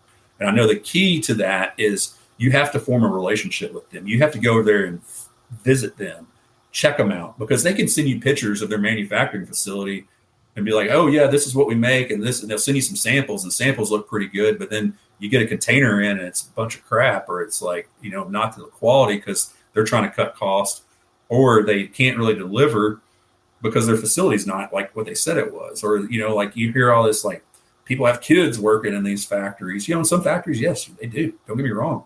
But, for us, like I knew that it's important to go and visit with factories you're going to work with, see what their capabilities are of innovation, see it, if they actually have the equipment to do it, see what kind of staff they have and how they take care of their workers. So, and then develop a relationship with them. Because the thing about Eastern people is like they are very loyal and they value relationships highly. I would say, especially like in Vietnam, for instance, like divorce over there is like a no-no. You don't get divorced in Vietnam. And when you marry a Vietnamese woman, you bring the whole family, like the whole family's part of you. You know what I mean? Like they're very culturally family connected. So they look at that in their business relationships too. And just like anywhere else, there's people out there trying to scam folks. Don't get me wrong. But so, the thing from a pride perspective, it's tough for me is like, I said from the beginning, like, we'll always be American made. But I said we would always be American made until I'm not like at the helm of the ship anymore. And I'm not. So like at the end of the day, I'm excited about the change because, we can make the products that we want to make and even somewhat better. Like on our metal goods, like we already had designs and we just kind of like tweaked it and sent it to them. They like their engineer team at this factory, we're making our sticks and platforms right now in China, but they have like a 20-person engineer team. So like I'd send them something and be like, hey, I want to make this a little different. They would send me like 4 or 5 ideas the next day of what they come up with. They thought would be a good idea that could work, and they're doing all the internal, computer-based testing to make sure everything is weight rated and, it's going to pass all that. So, and I got thinking about that. I was talking to somebody, and the thing is like in the U.S., a lot of people go to engineering school for 4 years to get a 4-year degree. In China, these kids are starting to learn engineering when they're in like middle school. So they've got so many years. So like, I'm a patriotic person, but like there's some areas that we've dropped the ball in some areas, like we're in an AI war right now with China and these places because they just like really, they've stepped it up, like I think in some ways we as Americans have gotten, and this could be like a controversial topic, but we've gotten lazy in a lot of areas. I mean, I don't think anybody would argue that. So, and just like, going and visiting these factories, like I've already been over once to visit the factories that are making all of our stuff. I mean, on the metal goods side, our owner, the other business he owns, they've been working with that company for 5 years. So we already had a track record there. So, we knew what we're getting and what they're capable of. But I mean, as you see in the products, like the things we're able to do, there's no way we could do that in the US and sell it at a reasonable cost that somebody could afford and then grow our business. And then the same thing on the cut and sew side, like we totally have lost the cut and sew race. And that's okay. Like, and that's the thing people don't understand. Like, we're not bringing sock manufacturing back to the U.S. There'll never be industrial work gloves made in the U.S. Like, if there is, like, inflation is going to be so high, it'd be ridiculous. Like, because, I mean, just easy stats. I was saying an average sewer in the U.S. makes about $20 an hour. Well, depending on China or Vietnam, you're looking at $4 to $6 an hour. And it's like, wait, let me back up. In Vietnam, they make about $350 $650 a month is what the factory pays their people. And we look at that, it's like, there's no way in hell we could live off $650, We can't, no, not here. But over there, that's middle class. Like you can live in Vietnam like a baller for $1,200 a month. So it's not like a wage problem where these people are living in poverty. Like, for instance, the factory that makes our soft goods, their average tenure of employees is 10 years. They have health benefits. They have on-site medical. They have a cafeteria. Like the facility is spotless. Everybody's happy. Like they make some really badass shit out of this factory. Like I was familiar with them because they make some stuff in the moto world for like dirt bikes and stuff. So I already knew their quality was high level. So, we're able to go over there and like make better products. I hate saying that, but we really can make better products that are affordable for people. And yeah. And we're not going to we're always going to make sure everything we've designed and made, like it's went right back through testing to make sure it's good. We now have people overseas too that assist us with like QC before our stuff ships. So we don't end up with a container of broken stuff, or, quality's out of whack, make sure it's packaged right. I mean, is there potential for any hiccup or a problem? Yeah, there always is, man. I mean, when you're doing anything at scale, you're going to have some type of something go wrong, right? I mean, we sold thousands of sticks and we were fortunate. We only had maybe 10 failures out of thousands. And I've talked to, insurance companies that want to know what our claim rate was. And I was like, well, knock on wood, we've never had one. They're like, seriously, you've sold this much stuff. You never had you never had a claim or somebody get hurt? I'm like, no, we haven't. We've had I tell them what our failure rate has been. And they're like, no, it's kind of unheard of. And the only reason it's not to say that people are doing a bad job. It's just when you make so much of something, there is a small percentage of something to go wrong to where you have a failure. But when we design products, we try to design our products over standard. That way you can limit less of it. But also we also look at the areas where a failure can happen. And we want to mitigate what the outcome of that will be. For instance, if a carbon fiber stick breaks, it doesn't just explode, it's not like plastic. When it splinters, so it would just kind of go down or it's not going to just trapdoor you essentially. Same thing with platforms, how we design stuff is it's why we don't make stuff out of cast aluminum is because cast will blow up when it fails, whereas billet aluminum just bends. It'll bend a lot before it actually breaks. Sometimes it never does break. It just keeps bending. So that keeps. Well, yeah. How about our new Kunai platform? We just ran that through testing at our third-party facility in Georgia, and what was it, 1,398 pounds before that bent? No, is that what it was like 13,000? Was it? I can't. I'll have to look back at the report. I'll pull it up while we're talking here. But it was a ridiculous amount. You know, we put a 300-pound weight rating on it, and that's not saying that you should put over 1,000 pounds on it. But that's just the level of testing that we're going through with it to make sure all of that's good. And that's all being done the same way. The third party facility that does this in the United States and in Georgia is the facility that we use there. I'm trying to see. Okay, the platform was tested, the ASTM F30 3545-22 standard test method for static loading of tree stands, climbing sticks, tripods, or towers. It passed the 200% load test with flying colors. The peak load was 1,389 pounds. 13, yeah. And then when it did fail, like the one supporting arm just kind of tacoed a little bit. So it never came off the tree. So it's just like that brace bent, and the platform itself was still kind of solid. But I mean, we're talking like, almost 5 times the recommended weight rating. You know what I mean? Like, yeah. And we even did, talk about side loading platforms. That's like a big, buzzword for good reasons, because you're leaning on the side and stuff, not just pulling straight from the center. When we did that passed with flying colors, we did that up to the 2x of the load rating at 600 pounds, and front right, front left, all the different places, crushed it. Yeah. No, I mean, that's the goal, right? Yeah. And like, so, a little bit like pride or whatever, we're moving our products overseas, but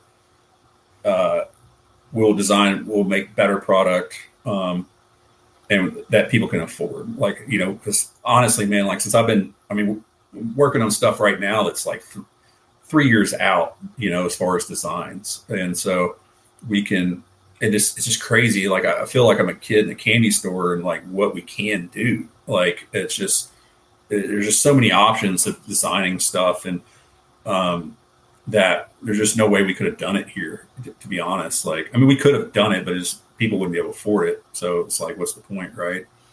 But yeah, and I mean, look at now, and this is something that was eye-opening to me. We are able to pay more people in the U.S. now than we were before. Yeah, even though that the actual manufacturing is done there.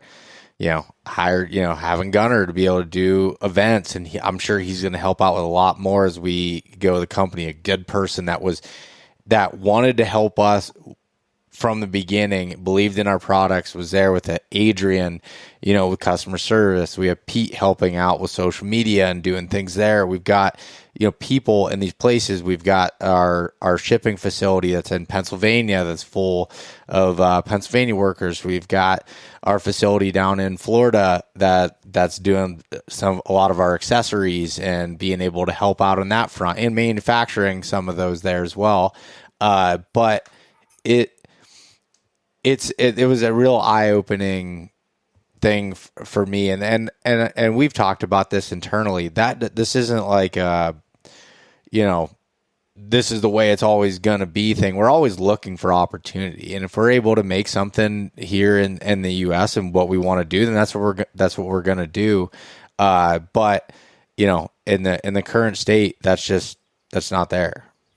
No, yeah, I mean, there's a lot of things that have to change for sure. I mean, we even looked at one of the companies making our saddles, make stuff in the mountain bike industry for themselves, and they were struggling. And we actually had conversations with them about buying them so we could still make our products here, like our saddles. And also we would have really good control of R&D, because that's the thing, man. Like, I didn't talk about that, but like, we were designing saddles here, making really cool stuff. I mean, it goes without question, like we make really cool, innovative stuff that hadn't been done before. But, it's like $8,000 a saddle in design, and not even talking about the stuff that we've been working on that hasn't came to market yet, like in the backpack world and waist packs and things. So we essentially looked at buying this company to manufacture for us. But when you look at it on paper, it still didn't make sense even owning that facility. How much it was going to impact your cost of goods. Like it sucks, but it's the reality. Now, there's things that you can get into in the U.S. for sure and be U.S. based businesses, but when it comes to like that type of textiles and stuff, like some people do okay with it, right? But I mean, you take like, there's companies making clothing here, but their clothing's not cutting edge. Not saying it's not nice, well-made stuff, but like it's not performance fabrics.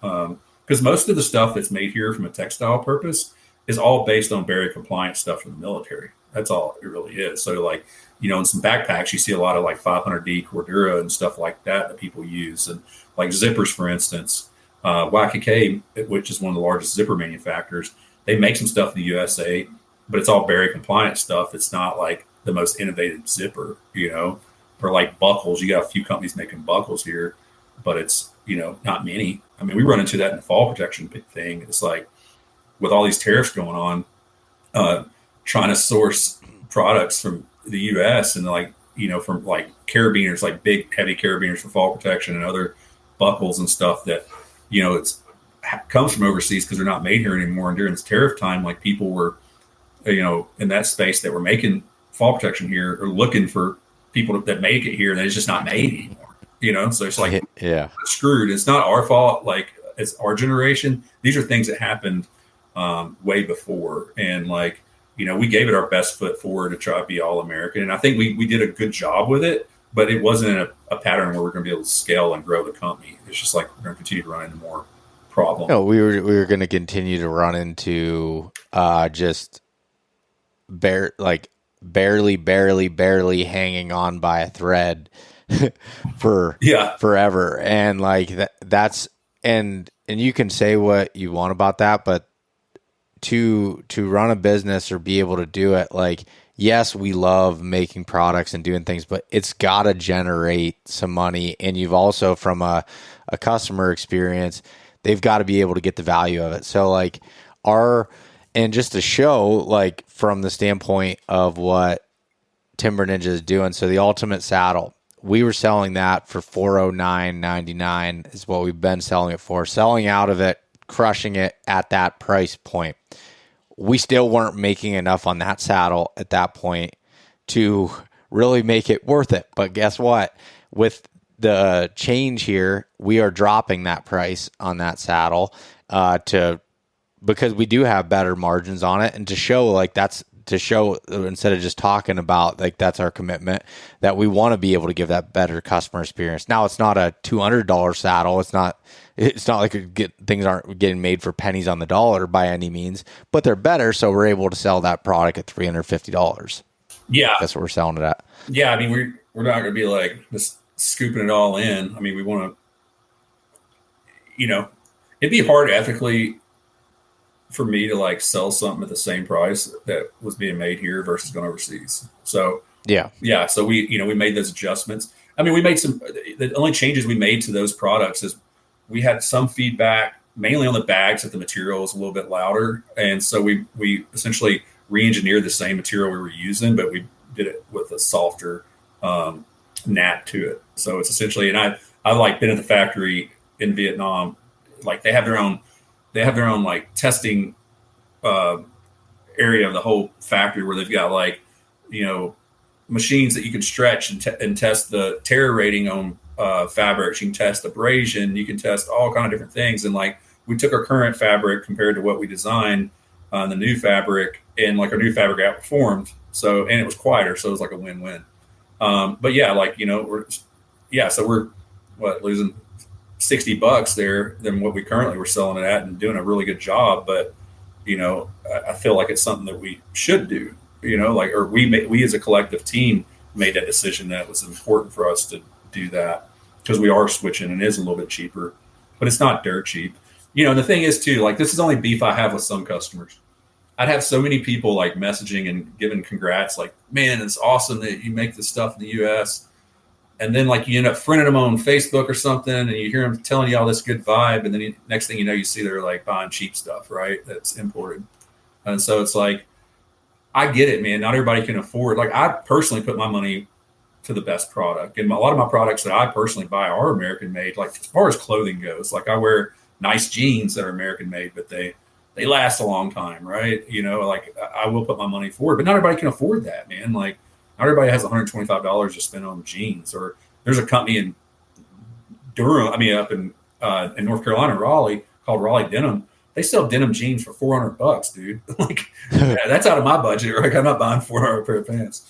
But I don't mind buying quality. But sometimes quality does come from different places. I mean, you look at, you know, I understand now. I've been kind of in the bow sight thing. You look at what's that company that makes the UltraView? UltraView, yeah. Like you look at the product they put out and like the packaging and everything, and what the cost comes in at. Like that's a really badass product, and you got stuff made in the U.S. that's really good too. There's a difference there, and you see a little difference in quality sometimes in these things because there's a lot of passion that goes in with some of these facilities, man. Like making good stuff. So I don't want everybody to think that. I mean, because like I said, there are bad places that make products. There are companies that use bad companies to make their products because it's cheapest. There's also, man, like there's companies overseas that will send you a couple, you know, like we got, like the factory we're working with are like, hey, we can 70% finish this product for you. You can send it to America and finish it up and call it American made. And you save like, you know, you save a good bit by doing this much work here and do it there. Like I was not doing that. And I know that happens. Like I know it happens, you know, what I do for a living. I saw years ago a company that claimed to make protective eyewear in the US, but all they were doing is having the components shipped in and they were just putting them together. Right. Yeah. And, you know, in some industries, like that's harder to get away with, you know, when they're regulated by the government, but like our government, a lot of times is slack on things. And there's a lot of companies that are making stuff overseas and really, and claiming they make it here. That happens all the time, not just in hunting space, everywhere. And like, I look, and like, I'm not saying that anybody I know does that. You know, there's some companies I question, like if they are just seeing what they can sell stuff for that's USA made, but I don't know their business, man. But I've looked at a lot of places and like I said, we've been presented that stance and like, we're not taking that. Like, I'm not going to ever lie to anybody. I don't lie. Like, you tell a lie, you know, you got to keep covering it up. And it's always going to come back around and catch you. You know what I mean? You know, we'd went to our new business partner when we decided to go this route, and you know, kind of like, you know, we're not hiding this. Like, we're gonna be transparent. Like, that's real important. Like, almost like he was gonna fight us on it, and he's like, no, like that's cool, and like that's fine. Like, I think that's a great idea. And I'm like, oh, okay, yeah, because like it's important to us to be transparent on how this stuff is being done, how it's being made. And I think, you know, hopefully, I think at the time of this goes out, it should be the week of the Mobile Hunter Expo that we'll be at in Georgia, and then we'll be at the one in Ohio as well. So you can come try test the products, take a look at them, play with them, get to see it for yourself, not take our word for it. And I believe what's our return policy if someone buys something and doesn't like it, send it back? Is it 30 days? 30 days, yeah. Yeah.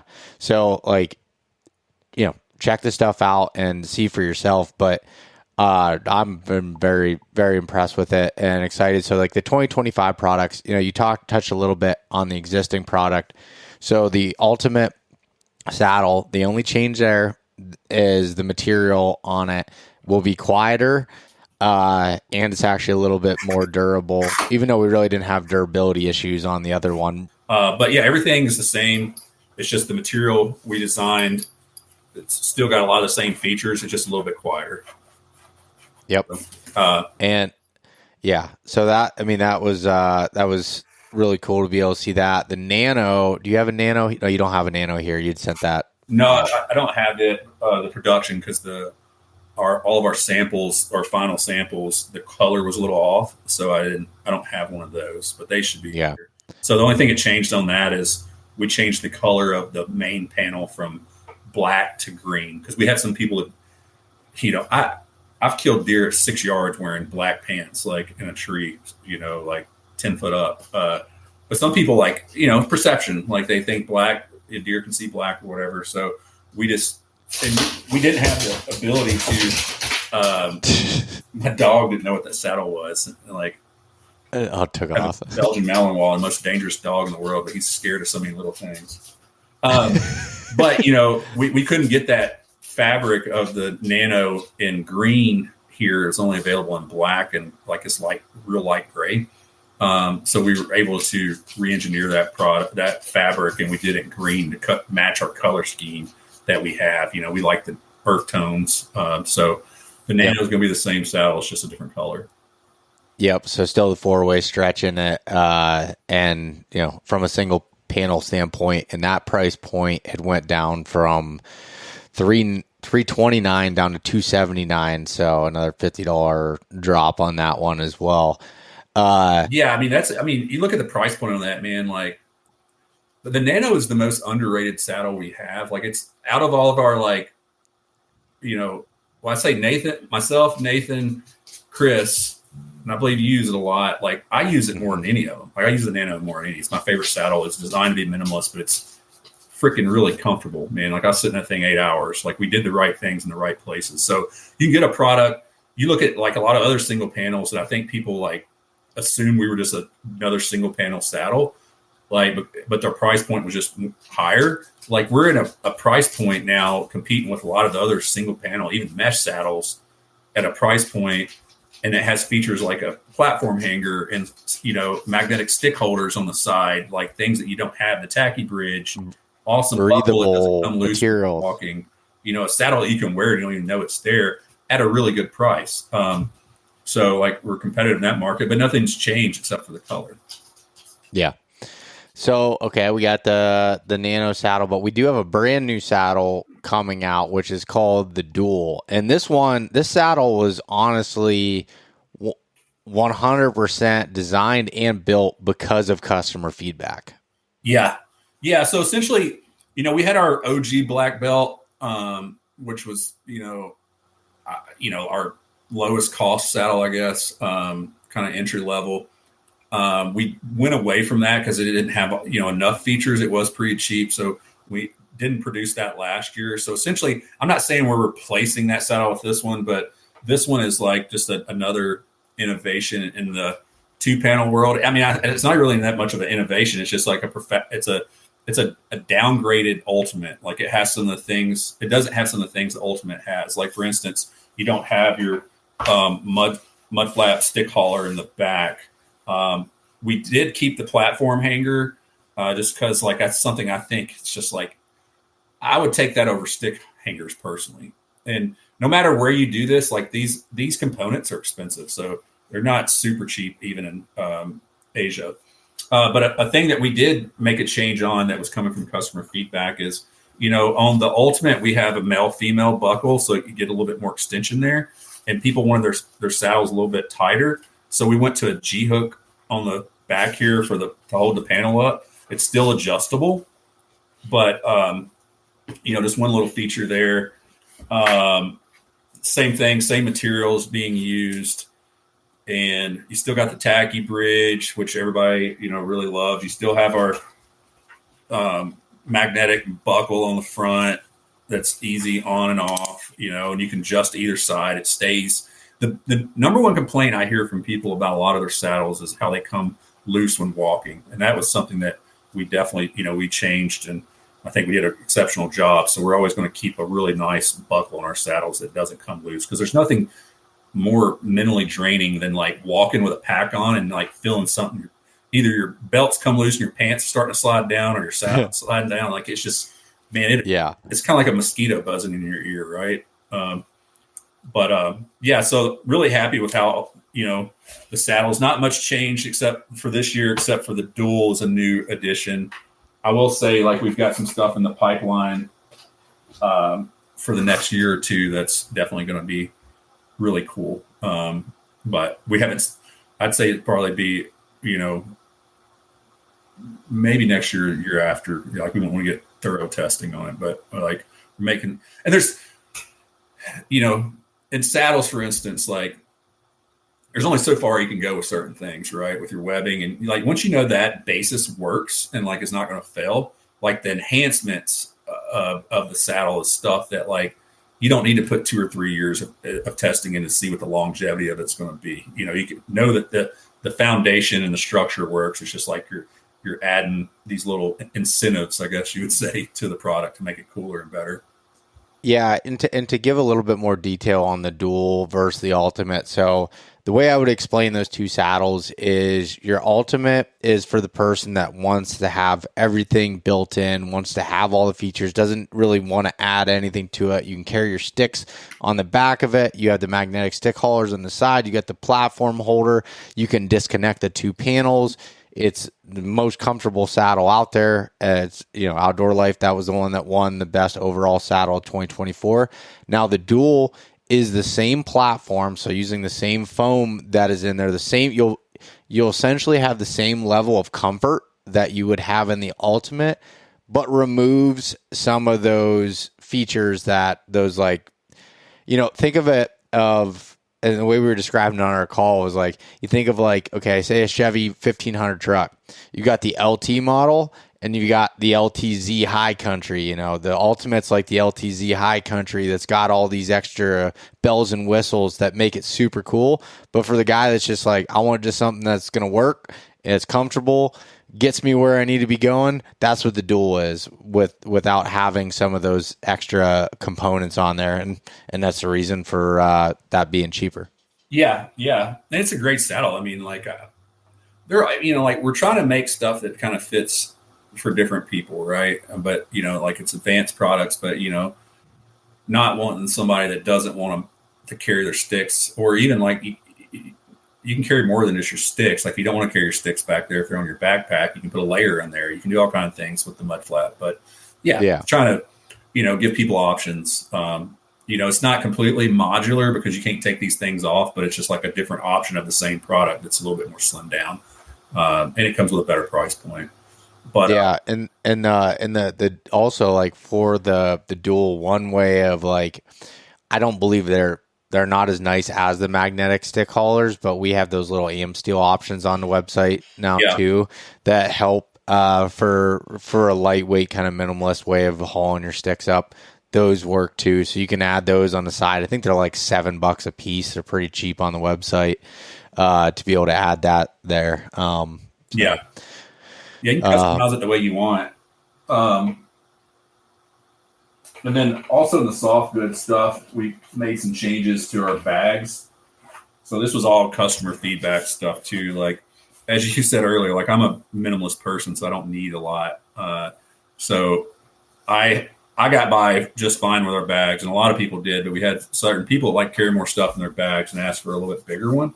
So this one's, it's not quite twice the size, but it's pretty close. And this was feedback, people saying they wish they had a little bit more room in there to put more things. Maybe they use a little bit bigger rope or whatever, or they like a different tree saw or snips. So we made this bag.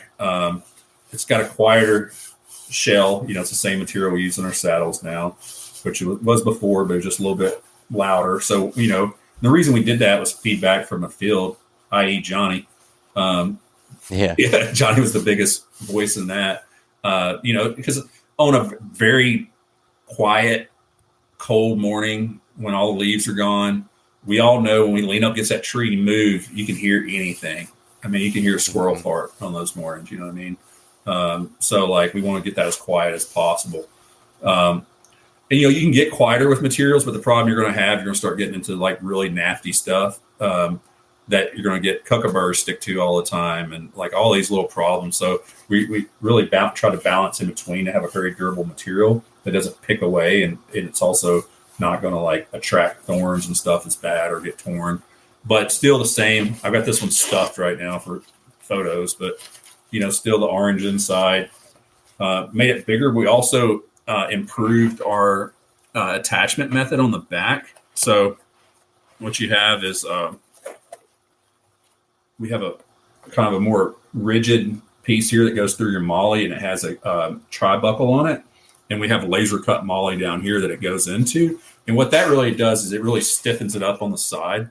Prior to, we just had two tri-buckles up here, whatever they're called, and they just went into the molly, and that would cause it to flap like that. Wasn't a major issue, but like, we're just trying to improve not only, for our stuff, but like we were using our own bags because we didn't like bags from other companies, like on backpacks and things.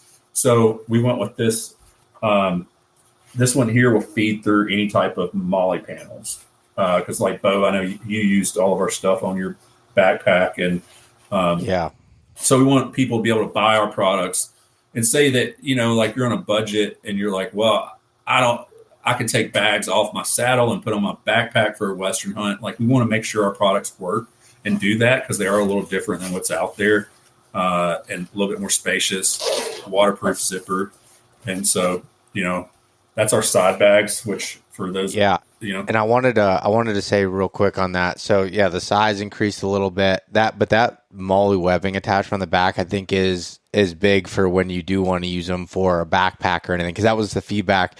I took those other bags to Alaska. I've taken them to Montana. I've hunted with them in Utah. I've hunted with them all over, and they held up great. But that was the one complaint of like they flapped a little bit, and on the sides, and just given a little bit more of a secure fit. They weren't originally designed for backpacks, but we were able to make that work with left and right specific, as well as, and they're renamed now. They're the Ridge pouches. So, and we also have the one that is just, let me see what the name of the Ridge Belt pouch, which is basically a non-directional pouch, and it now has a two-way zipper. So that replaced the lumbar pouch. But the reason why we changed the name from a lumbar pouch to just a belt pouch is because people thought you could only use it on the lumbar or the ultimate saddle, but you can use it on the side. You could use it anywhere. And now we have two-way zipper on it. It's a super sweet pouch. Yeah, the two-way, for people that want to put it on their sides, a lot of us that put, we will essentially girth hitch our lineman's rope on the lineman's loop on one side, and we tuck everything back into the bag. So, and then if you're using zippers, I like my zipper to close down on the rope so it doesn't let debris in. So with the two-way zipper, you can swap it to either side, and you'll always have that closure there. So, yeah, just people that want a little different design. Yeah, it will work on the lumbar, which, the back of your saddle, mainly on the ultimate. It has worked with the Nano. It's a little cumbersome getting to your platform like that, but it works really good on the side, and it is got a little bit more volume than our side bags. Like this because of the shape. So it's just each to their own. And then a new product for this year is our it's a water bottle holder. Has the same attachment, same color, same material. So we designed it to hold a Nalgene, which majority of people that carry water carry a Nalgene if they're in a hunting scenario or outdoor scenario. It's the preferred method technically. But we also had a lot of people that like a traditional dump pouch. So this will work as a water bottle holder. It also can just work as a regular dump pouch for putting, if that's the way you like to use stuff, you can draw cord it.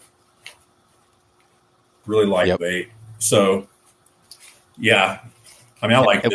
I love that water bottle holster. So I've been testing a version of it for the last 2.5 years. And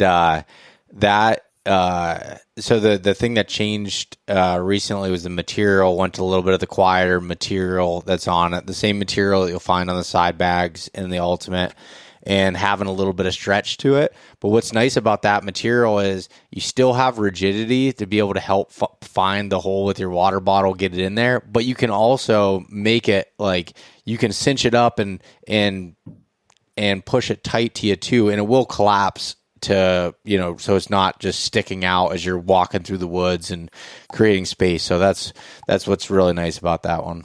Yeah, no, I think, it's a good host of options for people for this year. Yeah. And all this stuff will work once we're redesigning.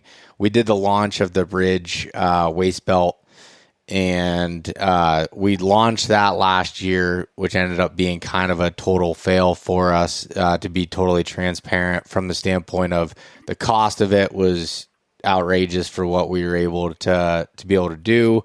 And then we realized we weren't where we had to have the cost at. We weren't making money, so we pulled the plug on it. But it was something that a lot of people had asked for with it, but it gave us the opportunity, instead of just releasing it again right now, to make some adjustments after another year of testing we've had. We're making some more adjustments to it, and hopefully we'll be seeing that sometime soon as well. But it's pretty sick. But all this stuff will work, will work together, and I'm not finding the right word, but being able to switch back and forth between products, being modular, which is one of the goals that we've had with it. Yeah. It's like if we come out with a backpack or a waist belt for turkey hunting or, deer hunting, if you're a ground hunter, like we want our components to swap out. So that way, we're not getting you coming and going. You know what I mean? Like the old saying, like, you don't want somebody to get you coming and going. So like if you buy bags that work with your saddle, but then in turkey season, you want to throw them on your waist belt, or if you're going on a hike with your family, want to throw them on the backpack, you can do that where you don't have to go buy some new bags. So the waist belt, should be launching that by turkey season. Like I've been heavily involved on that project this year, as well as some other stuff that we should launch. A couple things we should launch in the fall for deer hunting accessory wise, and then should have a couple things for turkey season that should be pretty exciting.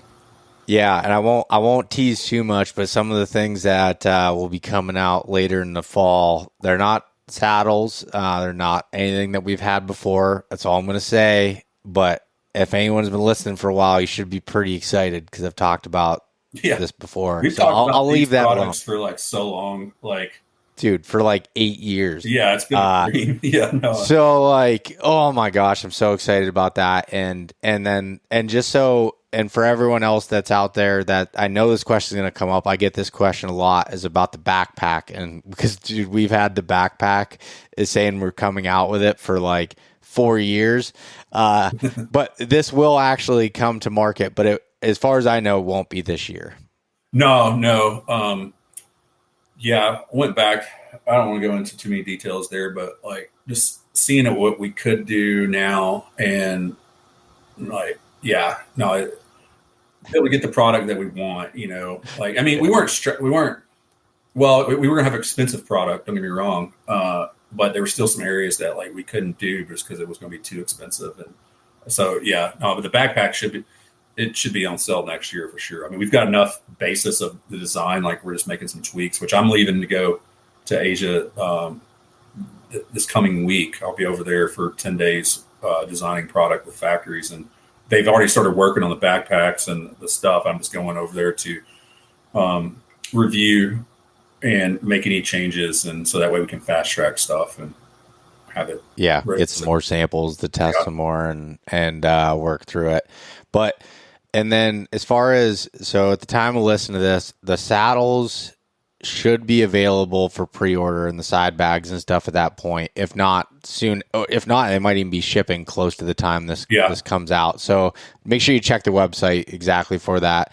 Like I said, the sticks and platforms a little bit later, looking at kind of September as of now with that. Know that you'd like to have them sooner, but just know that we're making sure everything's right with that. And we have all accessories that are definitely live on the website now.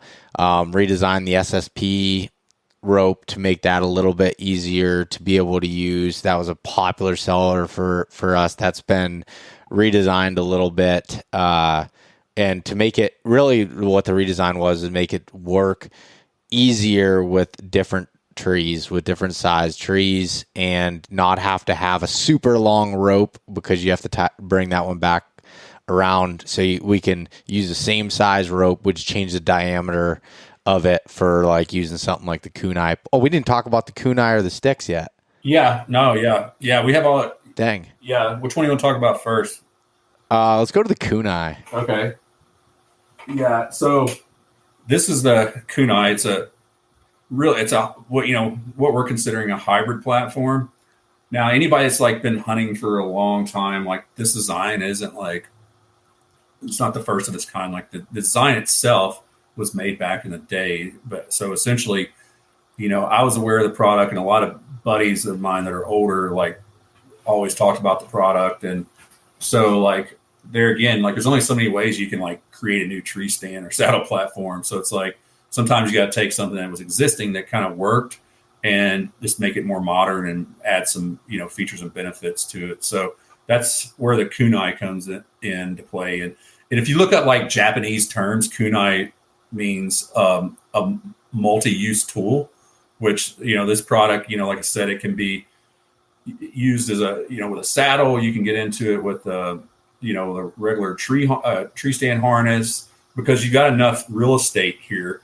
Beau, you remember the dimensions more than I do. I would suck on that. So the dimensions are it's 20 inches long by 16 wide at its widest point, 14 at the narrower point there. Weighs 4 pounds 10 ounces, folds completely flat, and the thing, I'll be honest, like when I first saw this, I was skeptical of it. I asked a lot of questions with it, and this was something is at least 3 years in the making. Yeah. Me, you, and Perino and Nathan started using them, I guess, like 3 years ago. Yeah. So we've tested this a lot. So it's the dimensions you're talking about there, that's far exceeds any dimensions of a traditional saddle platform. And really, when you even look at like lightweight lock-on stands, we still have more foot real estate than they do, because we don't have a post right here. So the post takes up space, and also cables take up space. See, this platform does not have any cables or any posts. So you've got a lot more. You can use all of the real estate here. And like, if you're a guy like me, I personally like to stand parallel to the tree, leaning against it, because I think it breaks up my silhouette better. That's hence the reason we made a bigger platform in the beginning, was to maintain that profile. You can do that with this. And if you get tired, you can lean back. And if you're like a leaner, you can do that. You can walk around the outside of the stand. It packs up. It's 1 inch thick.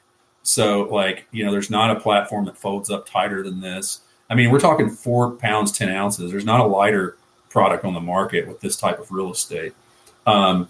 It has extremely aggressive teeth, which you'll see, we've got these silicone covers over the point and the teeth. This also, it's our Ninja Glow technology, which you're going to see a lot of more of this in a lot of our future products. But this is glow in the dark, so it helps you see your stuff. If your stand's already set, you're coming in, it helps you identify your stand because you can see it glowing. Because no matter how good any hunting app is out there, I think we've all spent a lot of time looking at our map, wondering where our tree was, and keep looking, and you look up, it's right above you. I think we've all fell victim to that. But so, this slides off. So it's protecting you from these teeth, because these things are gnarly.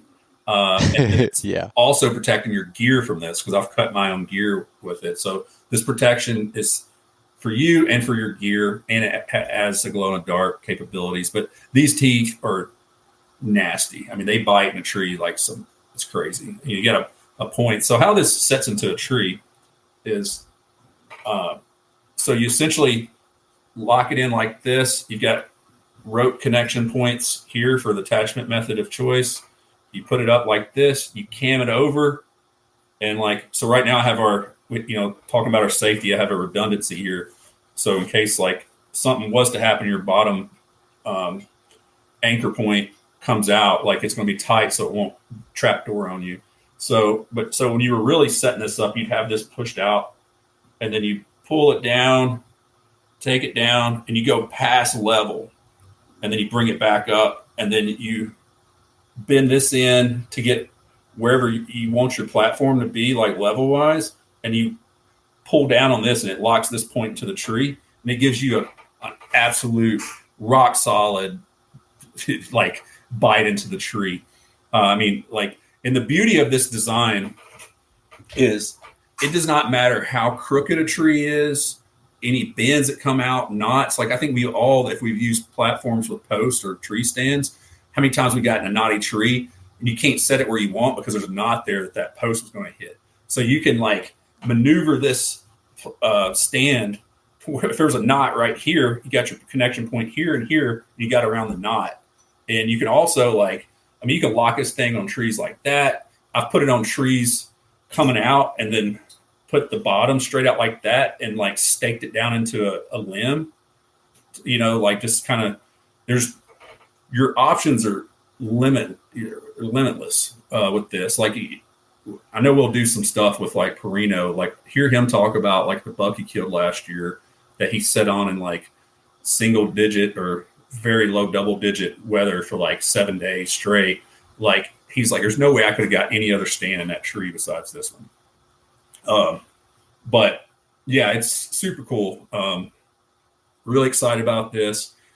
And we are working on a seat that will go with, for the future. We're looking at like a minimalist seat where one thing I have a problem with seats on stands, is I don't like to sit all the time with my knees bent because like I can't like jump up as quickly as I want, or not as quickly, as efficiently as I want if a deer comes in, because I like to shoot standing. So I would love to be able to adjust my seat height. So like our seat design, you're able to set it where you want it. And also it's going to have some other cool features that really don't want to talk about, but yeah, that's not coming out right yet. It'll be a next year product. We, like I said, we said earlier, we were rushed this year to kind of get some things done, and we've been working on this for a while. So we knew what we had to do there. Yeah. And that platform, so I hunted out of it every single day last year, the close to final. There's still some final changes that we had made, some small things to make it easier for people to use. Now, I'll say that like there definitely requires some practice at the beginning, so make sure you practice with it in your yard. But once you practice with it, it's super simple to be able to use and rock steady. That's the platform we talked about that took over almost 1,400 pounds before that anything failed, where it started to bend on that bottom spike post. Now, the other question I know that's going to come in is that legal because of how sharp those teeth are? You know, talking to, or as far as, is that going to ruin the tree, I guess is the right way of putting that.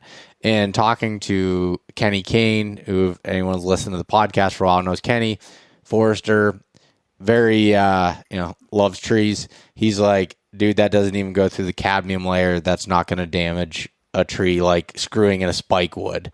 He's like, that's not going to hurt the tree. It might, scratch up the bark and stuff like any other one does, but there's not anything to worry about on that front.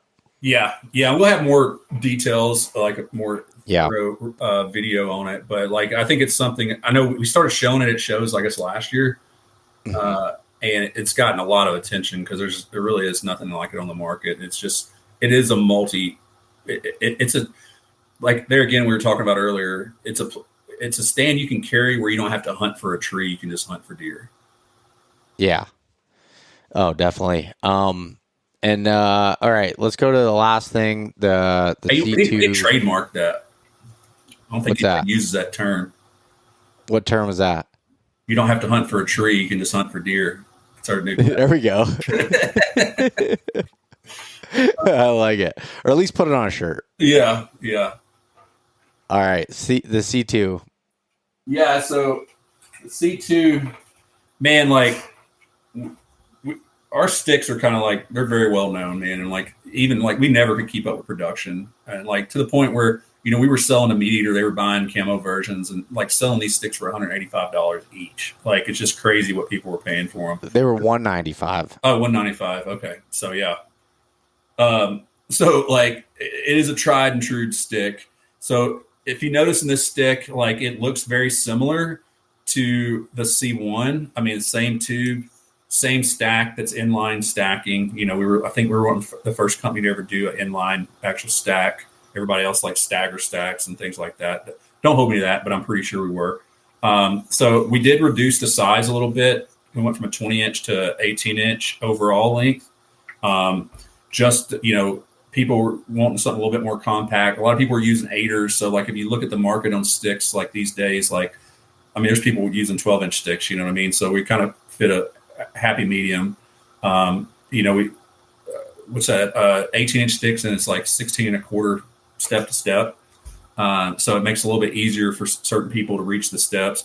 The feedback we received from customers, one was, our product didn't have as much foot room. And if you look at it compared to a lot of other lightweight sticks, it's like right there. But like, I get it. Like I've even, been there, talking earlier about having to like get a platform in a tree that was hard. I'm sitting there and I start getting like cramps in my calves from standing on my balls and my feet for so long. Right. So we did increase the the foot room. And what we did is like, so our new Carbon Tech steps here, you notice that like they're curved out, so that gives you more space from the tree. Essentially, I believe it was like another 1.5 inches is what we got.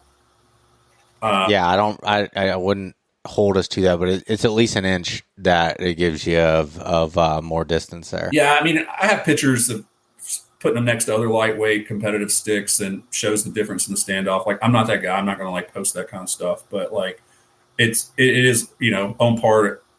I'm not sure. I don't have everybody's sticks, but I think it should be like some of the best foot room and lightweight, modern sticks, is what I'll call them. Yep. Standoff design is still the same. I'm not going to talk much on the podcast why ours bites better, but there's certain things like like what helps it bite better in the tree.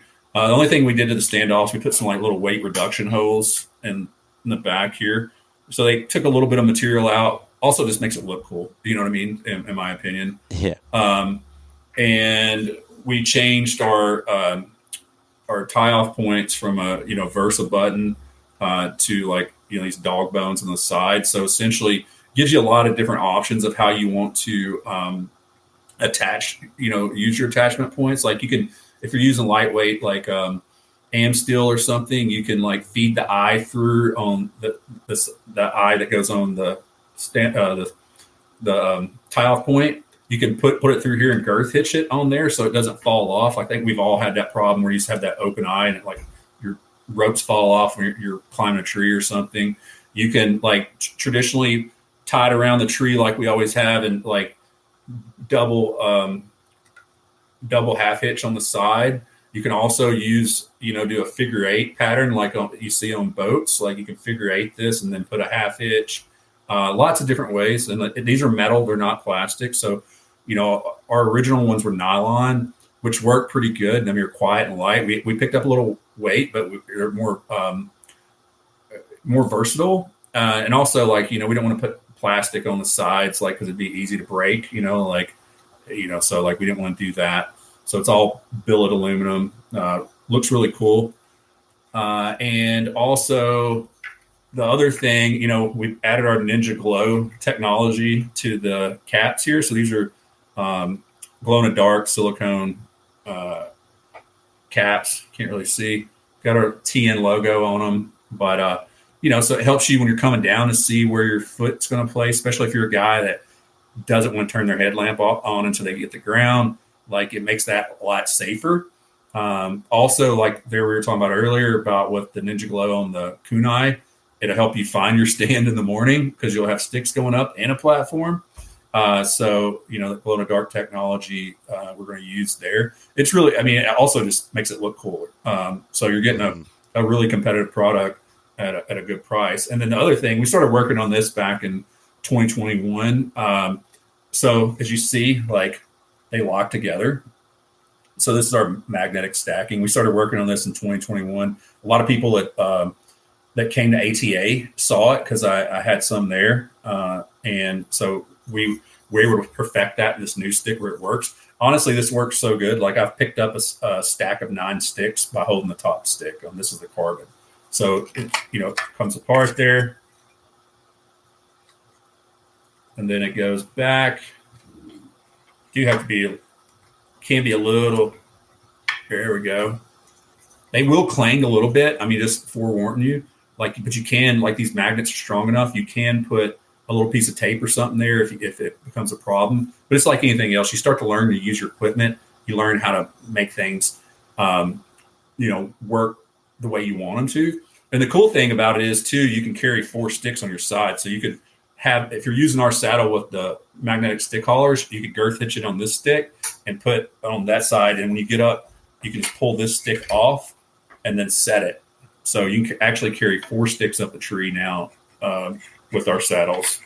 And you can do this with any other type of attachment method. But yeah, I don't think I missed anything on the C2. Like this one. You missed a big one, Jason. So one of the feedback that we got, probably the biggest the biggest feedback was the steps, the creaking. Oh, yeah. With that moving back and forth.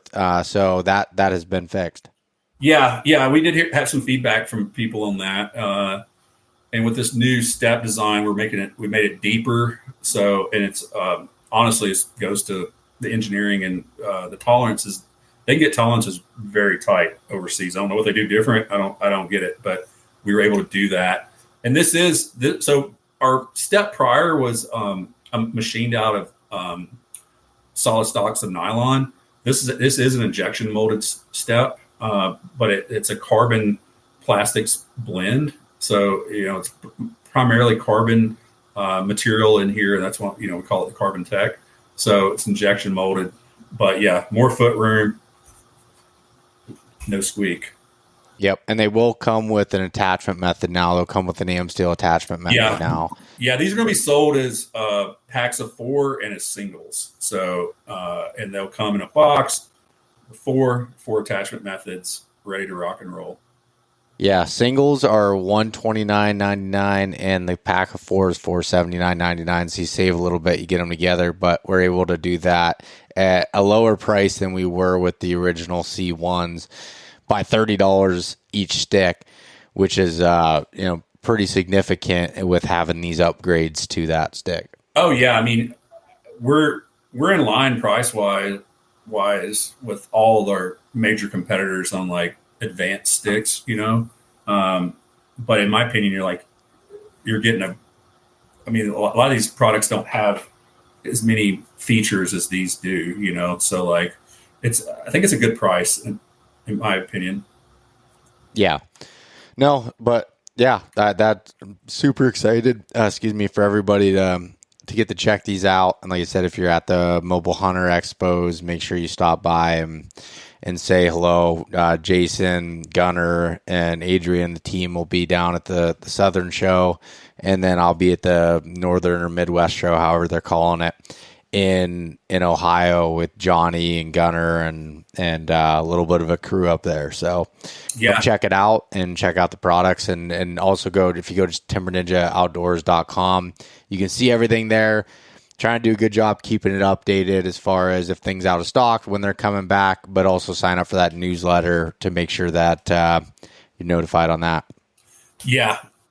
Sign up for the newsletter. Cause we do a lot of stuff. Like that's where we keep most people up to date. Cause if you sign up for a newsletter, we feel like you're part of the team. So like, we want to give you the updates before we give the market. And also like for pre-orders and stuff like that, we typically give some type of incentive to our newsletter, insiders, whatever you want to call them. And also shoot us an email too with any questions or, any ideas or, whatever, man. We're a very open book company, and, we love to hear from our customer base. Yeah. Oh, most definitely. We're super excited, as hopefully you could be able to tell from listening to Jason talk about this stuff. Like this, if it was all about just building a company and making money, would have done something different probably 4 years ago.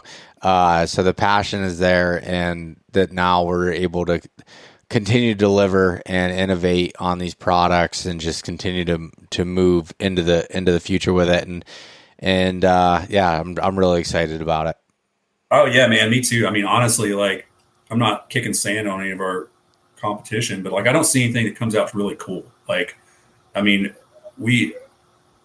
There's a few things I'm like, oh yeah, it's cool, but nothing blows my mind. And I think we'll be able to continue to make stuff that continues pushing the envelope. And that's like I said earlier, that's what I'm most intrigued by, is designing really cool products. And yep. And I think with the team we have now, just the whole flow, everybody that we have on the team, everybody's experienced in the hunting space. So when you talk to anybody from the Timber Ninja team, they know about hunting, they know about product. And so it's like our pro staff folks, we've added some new people there that we're really excited about. But they're all good people that they back up. They just don't talk the talk, they walk it, you know what I mean? And that's kind of and if you ever see our company not fulfilling that expectation, please let us know, because something's going wrong. Yeah. Yeah. Check if we're all right. Yeah. But no, I think we all are really excited for what's coming down the pipe. Yeah. No, man, I appreciate you coming on and explaining this here and talking through it. It's an exciting time, and I appreciate everyone that's listening and that's supported us thus far. And if you choose to support us in the future, we'll do our best to meet and exceed those expectations. For sure. All right, and once everything, what was I going to say? Yeah, well, and then also if you get some of the products, you're using it, as Jason said, reach out, give us feedback. We want to hear from you. As you saw, these products, a lot of these have been modified based on your feedback from our customers.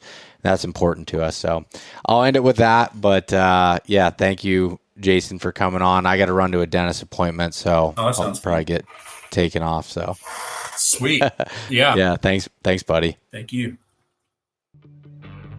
Hey guys, thanks so much for listening. If you enjoyed this conversation, share it with your buddies. Leave us a rating, a review, and subscribe. If you want to check out more content like this, there's plenty in the links below. We truly appreciate having you guys along with us.